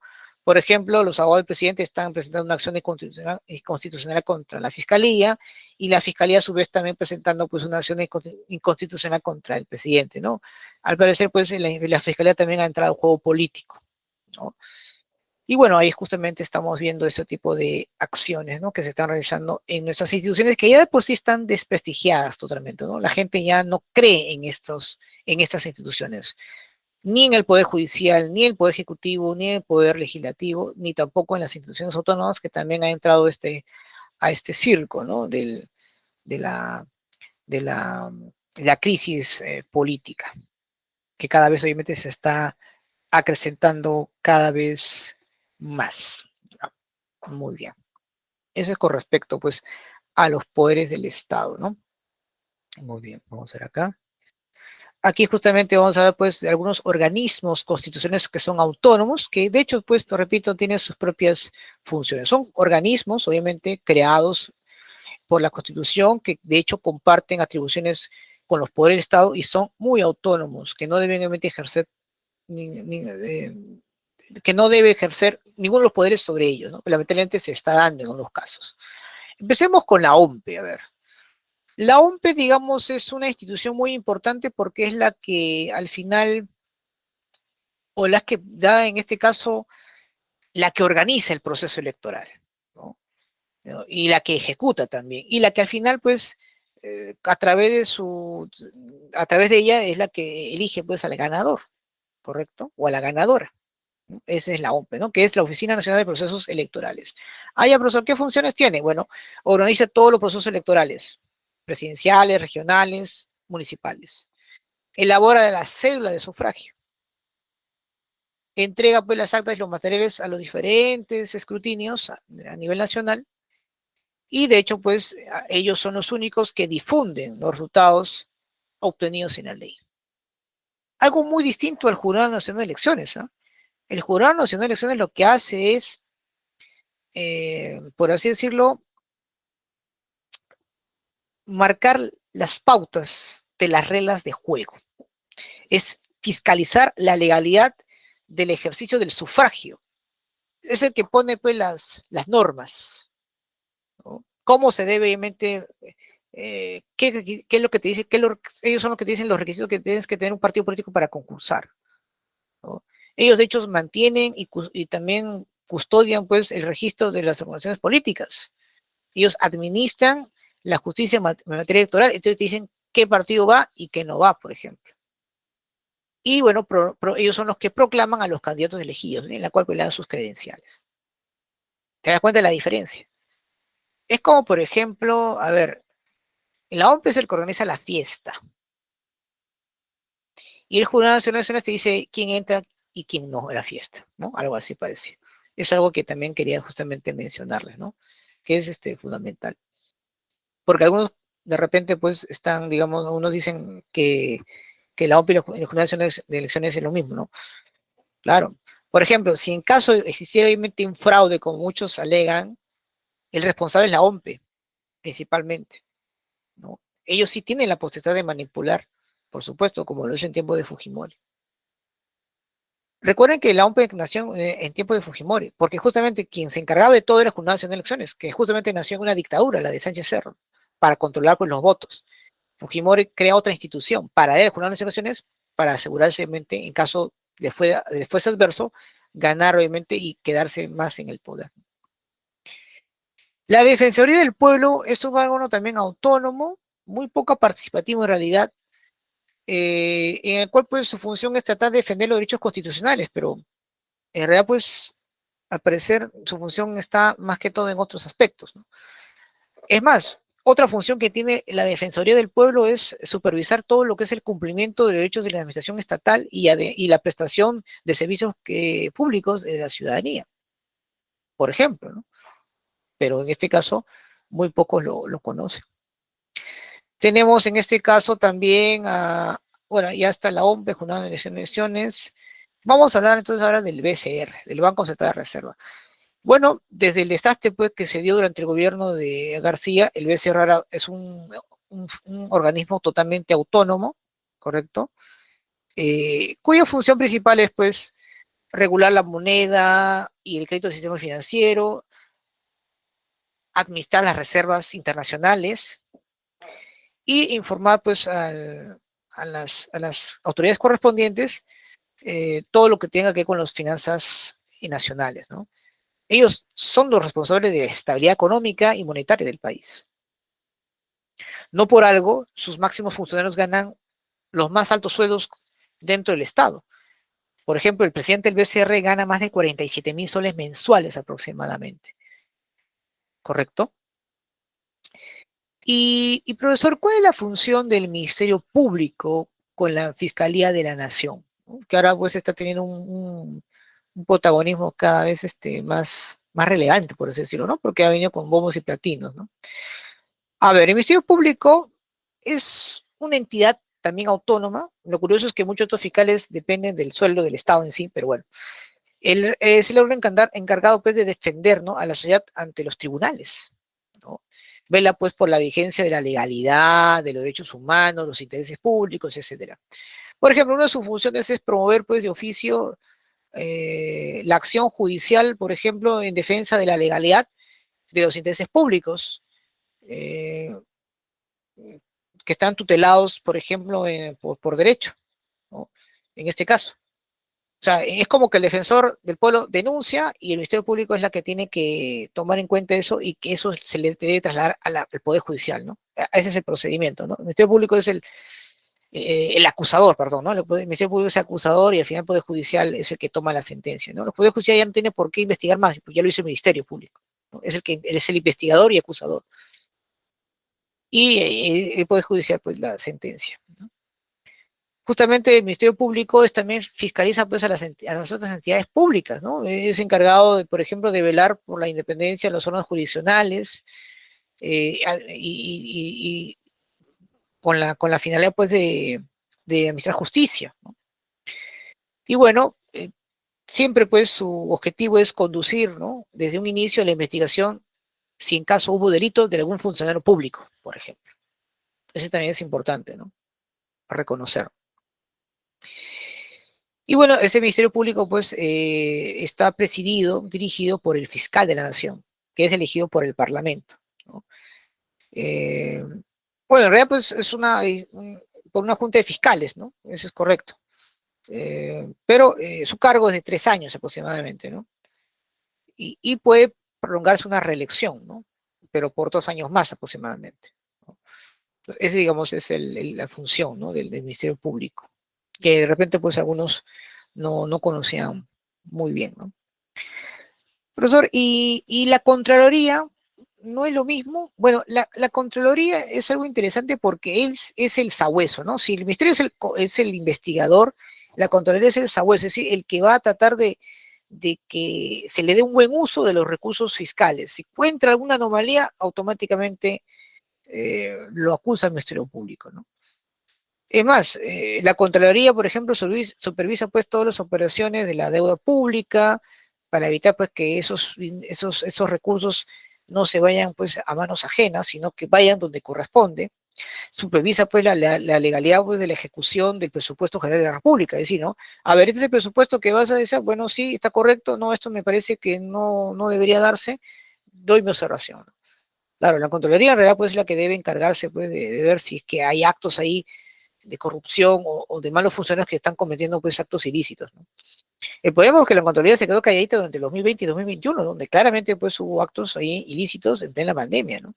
Compra pues de manera exagerada de medicamentos, de mascarillas, etcétera. Un desastre total, ¿no? Ahora la Contraloría se ha puesto ahora más enérgica, ¿no?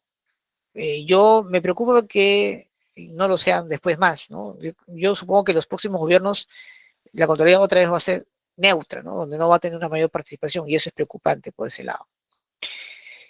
Tenemos por otro lado, tenemos a la RENIEC. A ver, la RENIEC, ¿qué viene a ser la RENIEC? A ver, bueno, en este caso la RENIEC es este órgano que, por ejemplo, nos permite, en cierta manera, tener eh, todo lo que es el registro de la sociedad.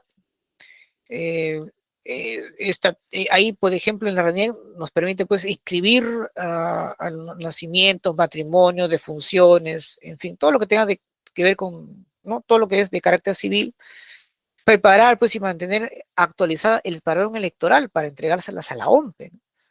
Para que vean pues quiénes son los nuevos que van a ir a votar y quiénes ya no, porque ¿no? Siempre hay nuevos que cumplen 18 años y otros que ya no están presentes con los otros, en fin. Y bueno, pues son los únicos que se encargan de emitir el documento de identidad nacional, ¿no? Eso también es importante tomar en cuenta. Tenemos acá también pues a la Superintendencia de Bancas y Seguros, ¿no? Es la que autoriza, la que supervisa que aquellas entidades bancarias y no bancarias pues puedan ingresar al sistema financiero, ¿no? Esa es una de sus funciones, ¿no? La Superintendencia de Banca y Seguro. El problema es que a veces, pues, por más que la superintendencia diga una cosa, a veces los gobiernos no cumplen con ello, ¿no? Hay algunos bancos que no deberían haber ingresado, pero lamentablemente lo hicieron. Entonces, ellos son los que autorizan, pues, justamente, y organizan, pues, el funcionamiento, en este caso, de las instituciones que puedan ingresar al mercado financiero. Ellos aprueban pues, los planes técnicos y las condiciones de la cobertura de esas empresas bancarias y de los seguros.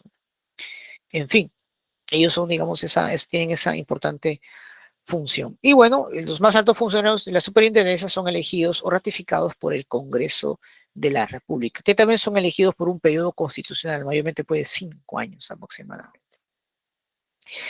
Y ahora vamos a hablar sobre una de las instituciones más deseadas por algunos gobiernos, porque gracias a ellos muchos han salido limpios de cualquier tipo de juicio. Me refiero actualmente a la Junta Nacional de Justicia ex Consejo Nacional de la Magistratura, que prácticamente tiene la misma función. Es un organismo también autónomo, aparentemente, encargado pues de seleccionar y nombrar a jueces y fiscales, ¿no? Entonces, ahí, por ejemplo, nombran aparentemente por méritos y a través de una evaluación personal a los futuros jueces y fiscales que van a tomar a su cargo en el Ministerio Público y en la Contraloría en unos casos, ¿no? Mayormente el Ministerio Público principalmente, ¿no? Y en el Poder Judicial, perdón, el Poder Judicial y el Ministerio Público. Y bueno, incluso ellos pueden ser ratificados como jueces hasta un periodo de 7 años, ¿eh? Por si acaso. Y bueno, y ellos son los únicos que pueden destituir, sancionar a los vocales de la Corte Suprema y fiscales supremos, ¿correcto? E incluso da una llamada de atención a la fiscal de la Nación en caso de que haya cometido algo ¿no? Que no sea propio de sus funciones, pero es el Parlamento al final que decide desprenderse de esa persona o de ese profesional, ¿no? Pero sí, el Consejo Nacional de Magistratura, o perdón, la Junta Nacional tiene mucha competencia en eso, ¿no? En nombrar pues a los mejores jueces y fiscales. El problema es que al tomar el control de esta institución, uno puede pues a través de ellos como tener jueces o fiscales que sean menos flexibles eh, frente a algunos gobiernos que de repente que hayan cometido actos, ¿no? No necesariamente pues limpios, ¿no? Lamentablemente. Entonces, ese es el problema, ¿no? Y siempre ha sido eh, eh, deseado, ¿no? Desde tiempos, incluso de los años 80 para adelante, junto con el Poder Judicial, porque a partir de ahí pues yo puedo tener los futuros jueces que de repente con el tiempo son los que van a investigar una vez que ya dejé el gobierno o el cargo, ¿no? Entonces eso también es muy, muy importante realizarlo, ¿no? Y bueno, pues ahí nos damos cuenta. ¿Y quién los pone, profesor? Ah, los pone pues en este caso los, mm, los congresistas, ¿no? Los congresistas en este caso, ¿no? Eh, Mayormente. Bueno, cuando era Consejo Nacional de Magistratura, eran elegidos uno por la Corte Suprema, otro por la Junta de Fiscales, por el colegio, uno por los miembros del Colegio de Abogados del Perú y de otros colegios profesionales, en fin, ¿no? Pero también el Congreso también en este caso también tiene mucho que ver en ese aspecto, ¿no? Eh, Muy bien, a ver qué más. Sí, sí, sí, tiene que ver eso. ¿Cuánto tiempo, profesor? Ah, 5 años también tienen en este caso, ¿no?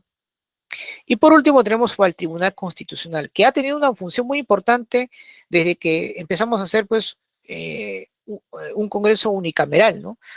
Porque antes la Cámara de Senadores era el que ponía las pautas, ¿no? De supervisar las leyes por parte de los diputados. Pero ahora como no hay una Cámara de Senadores y lamentablemente pues muchos de nuestros congresistas no tienen una profesión como debe corresponder, a veces pues el Tribunal Constitucional tiene que ir, ¿no? A apagar el incendio, ¿no? Para que esas normas o esas leyes sean aprobadas y no estén cuestionadas, ¿no? Entonces el Tribunal Constitucional también es un órgano autónomo, independiente aparentemente, ¿no? Y que obviamente tiene el deber de velar por la Constitución, ¿no?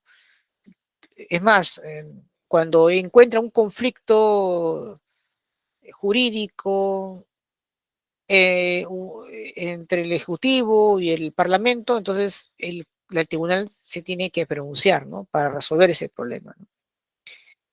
Al final es la única institución que, que es la última instancia en sí en cuanto a temas de habeas corpus, acción de amparo, en fin, ¿no?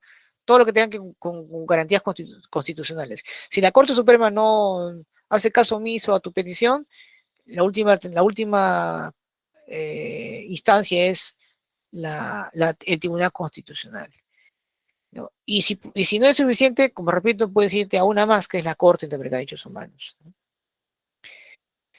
Por ejemplo, recuerden que en la última vez que Fujimori, pues, a través del Tribunal Constitucional había dado luz verde para su excarcelación, la Corte Americana exigió al Estado peruano a que eso que se retracte, ¿no? Y nuestro amigo Fujimori volvió otra vez a su cárcel dorada, ¿no?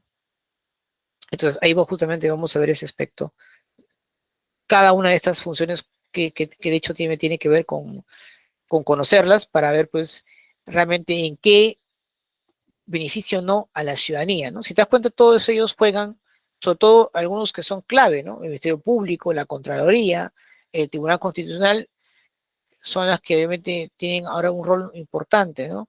En este enfrentamiento entre poderes del Estado, ¿correcto? Muy bien. Ahí está la importancia de la participación ciudadana joven, ¿no?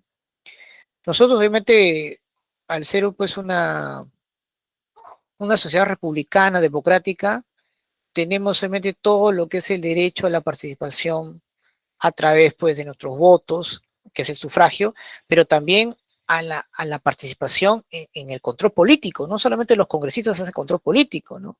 Nosotros también podemos, evidentemente, iniciativas, por ejemplo, en cuanto al referéndum, rendición de cuentas, podemos obviamente a través de un grupo o un colectivo civil que puede obviamente tratar de modificar parte o el total de la Constitución, pero obviamente esto último ya no se puede hacer porque ahora pasa pues por el tema del Congreso, ¿no? Se nos ha quitado ese derecho, o se nos ha restringido brevemente, ¿no? Y bueno, pues es, digamos, parte obviamente de nuestra política o de nuestra acción, ¿no? Tenemos obviamente, la Constitución nos permite tener ciertos mecanismos, ¿no? Justamente de control frente a ese tipo de, bueno, control para tener obviamente una mayor participación, ¿no? En el Estado. Pero como justamente mencionó uno de sus compañeros, aún todavía pues nos falta mucho por conocer justamente esos derechos, ¿no? Que por sí se nos atribuyen, ¿no? Por ejemplo, tenemos pues el derecho a la revocatoria, que se da, pero lamentablemente con intereses políticos en algunos casos. Tenemos pues la remoción de autoridades, la demanda de rendición de cuentas, en fin. Solamente es algo que ejercicios, bueno, que en este caso los ciudadanos tenemos, ¿no? O sea, nuestra participación no solamente debe limitarse en los sufragios, ¿no? Tenemos que ser más activos en ese aspecto. Y la Constitución se nos da esas atribuciones, pero hay que conocerlas, ¿no? Hay que conocerlas. Por ejemplo, profesor, ¿yo cómo puedo, en qué caso, por ejemplo, se puede realizar un referéndum? Bueno, ahí, por ejemplo, por lo menos, pues, tiene que ser solicitado por un número de ciudadanos no menor, pues, al 10% del padrón electoral. Somos más de 20 millones de padrón electoral. Imagínense, un 10% necesitamos mínimo. Y ahí se puede hacer referéndum, ¿no? ¿En qué caso puede ser referéndum? Se puede ser, pues, de la reforma total o parcial de la Constitución, en la aprobación de las leyes, ¿no? En las ordenanzas municipales, desaprobar unas leyes que consideramos que son perjudiciales para la población, para la ciudadanía, eh, en fin, ¿no? ¿En qué caso, profesor, no se puede someter a un referéndum? Bueno, en cualquier tipo de acto que suprima los derechos humanos, por ejemplo, o que no se den las garantías constitucionales. Por ejemplo, en su mayoría somos católicos, entonces yo diríamos pues que todos votemos y digamos, ¿saben qué? Que en este país solamente seamos católicos. Por más que seamos mayoría, eso lo restringe, eso no lo puede aceptar porque estamos quitando los derechos a otras personas de tener libertad de culto, religión. Tampoco podemos, lamentablemente, participar en el presupuesto público, porque claramente la gente diría, pues no vamos a votar la deuda externa, no vamos a pagar la deuda externa. Entonces, por esa razón tampoco se está permitiendo que la ciudadanía se pronuncie con respecto al presupuesto público, ¿no? Y tampoco a los tratados internacionales. Así que eso hay que decirle a nuestro amigo Castillo, de que un tratado internacional no se puede hacer por un referéndum, ¿correcto? Por más buena voluntad que tenga. Eso en realidad no nos compete y no se nos permite. Seguramente porque tal vez la población pues algún día quisiera no tener fronteras, ¿verdad? Y eso de repente perjudica a otros sectores, en fin, pero al menos en esos aspectos no se nos permite. En este caso debería permitir a todos, ¿no? Sin excepción, pero bueno, hay ciertos elementos que ellos consideran elementales y sensibles que no tengamos que tener esa participación. ¿No? Yo estoy de acuerdo, por ejemplo, en la no restricción de los derechos fundamentales, pero en el tema de los tratados y en el tema de los del presupuesto público, no creo. Me parece que en todo caso existen representantes de la población que conozcan en materia y puedan obviamente tener derecho al voto, ¿no? Me parece. Yo creo que ellos hay también tener esa representatividad, pero bueno, no se da en este caso, ¿no? Pero ahí están, ¿no? Están estos tipos de temas que el ciudadano debe entender que su poder no solamente es el sufragio cada 5 o cada 4 años, sino que es permanente y que obviamente tiene el poder de obviamente cambiar obviamente algunas cosas que creen que perjudican a la sociedad. Pero para ello tenemos que tener una sociedad civil madura que conozca bastante de ello, ¿no? Y que esperemos que con el tiempo sí se dé. Porque antes, por ejemplo, no habían tantas demandas constitucionales, de habeas corpus, habeas data, de acción de amparo. Ahora se está viendo. Vemos una colectividad civil cada vez más involucrada en la política. Y eso es bueno. Falta obviamente mejorar, pero es un paso importante para lograr tener una ciudadanía responsable y acorde obviamente a las circunstancias. Ahí están los partidos políticos, justamente mencioné, ¿no? Que más que partidos tenemos movimientos o clubes electorales que cada vez vienen o son conocidos para las elecciones, pero no hacen vida partidaria. Muchos de los candidatos en realidad pues no están ni siquiera o no son del partido en sí, ¿no? Es más, la gente cuando va a votar no busca los símbolos, sino buscan los rostros, ¿sí o no? Claro. Y bueno, pues aquí van pues de todas las tendencias, de todos los gustos y colores. Bueno, para empezar, un verdadero partido político la forma pues un conjunto de personas que poseen obviamente una organización estable, con una ideología, eso es fundamental. Lamentablemente muchos partidos no buscan, no tienen una ideología, y que obviamente quieren orientar pues esas ideologías para ejecutarlas, llegando obviamente al poder por la vía democrática, ¿no? En este caso a través del voto popular, ¿no? Ahora, perdón, ya. Ahora, de hecho, para que un partido político propiamente dicho cumpla con lo que es, debe haber militancia. En las últimas elecciones internas, previas a las elecciones municipales, hubo una ausencia tremenda de la militancia. Y ahí hay dos cosas, ¿no? O realmente los militantes están totalmente decepcionados de sus partidos políticos porque saben que van a siempre los mismos que van a ser elegidos, o simplemente pues hay hay algo oculto ahí en el cual los partidos políticos no han sido tan sinceros al Jurado Nacional de Elecciones. Eso digamos hay que tomar en cuenta. ¿Cuál es la función de un partido político? Bueno, contribuir a la formación de la opinión a través de los organismos, es decir, ellos son los encargados de transmitir las demandas de la ciudadanía y buscan y alcanzar el poder para poder ejecutar esas demandas. Son elementos decisivos en la expresión política y la sociedad a través del sufragio, que solamente a través de ella pueden obviamente ejercer el poder. Y es un elemento importante de la comunicación entre la ciudad y el Estado, ¿no? Ellos son el engranaje, ¿no? La bisagra entre el Estado y la ciudadanía. Entonces, si algo estamos mal, de hecho, uno de los responsables de ese malestar son los partidos políticos. Eso sin lugar a duda. Son ellos los más responsables de toda esta situación. Y bueno, ellos buscan continuar o reforzar el régimen, estabilizándolo pues, y legitimándolo, obviamente a través del voto popular. Esa es su legitimidad, ¿no? Recuerden que todo el tema del poder, de la legitimidad del poder, pues ha pasado por todo un proceso, ¿verdad? ¿No? Antes, pues, la legitimidad del poder, pues, era de carácter divino, ¿no? Si no, mírense, pues, los monarcas, los reyes. Y ahora, pues, pasa, pues, la legitimidad hoy en nuestra democracia a través del voto, ¿no? Del sufragio. Y eso es solamente lo que se debe respetar, ¿no? El voto popular. Muy bien. ¿Alguna pregunta de repente de los partidos políticos para continuar? ¿Todo claro? ¿Sí? Muy bien. Vamos a ver. Aquí va una breve reseña de los partidos políticos. Miren, hasta inicio del siglo XX, los partidos políticos eran los representantes de la oligarquía. A partir del siglo XX para adelante van a ser partidos de masas, pero que lamentablemente que van a cumplir funciones de acuerdo a los intereses de la oligarquía misma, ¿no?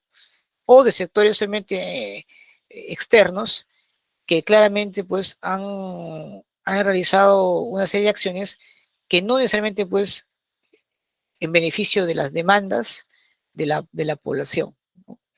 Ahí justamente nos estamos viendo, ¿no? Algunos eh, partidos. Hemos tenido pues partidos oligárquicos, todo el siglo XIX e inicio del siglo XX, partidos democráticos, todos los años 60, pero con muchos problemas de representatividad y golpes de Estado, partidos nacionalistas, ¿no?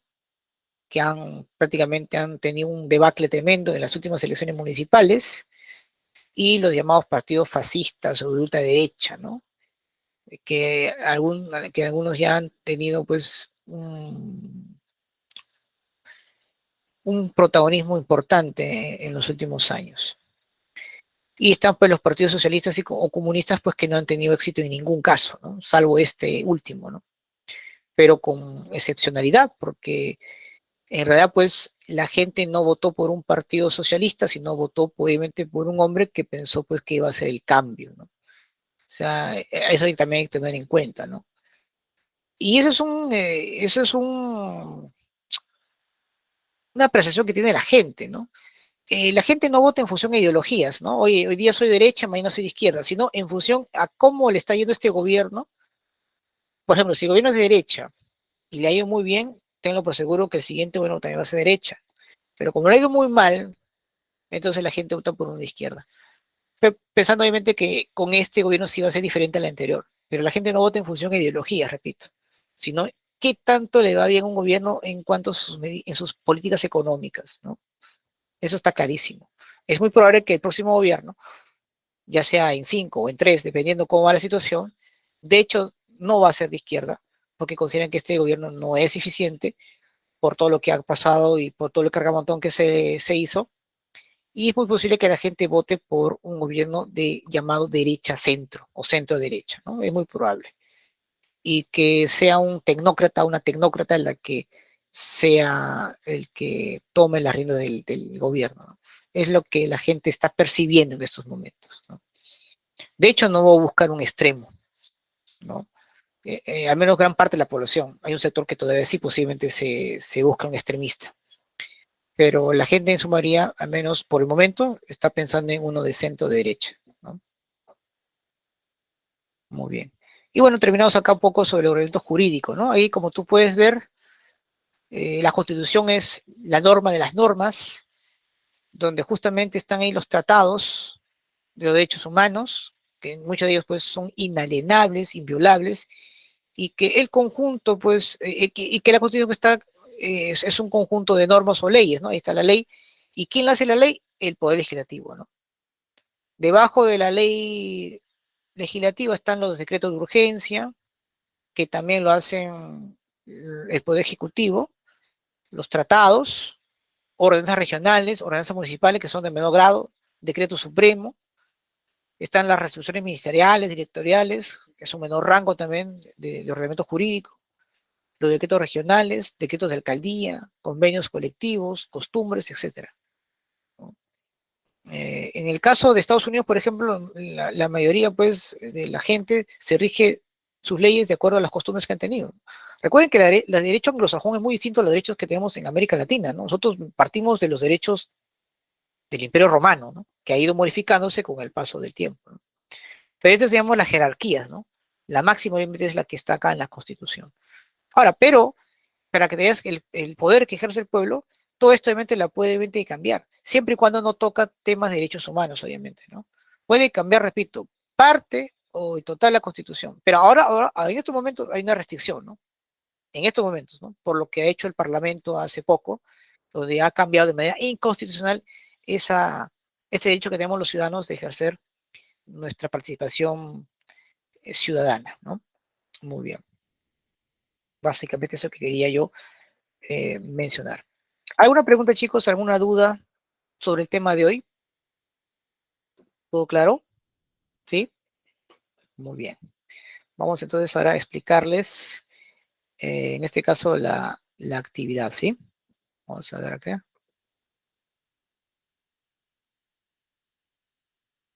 Ya está. Muy bien. Vamos a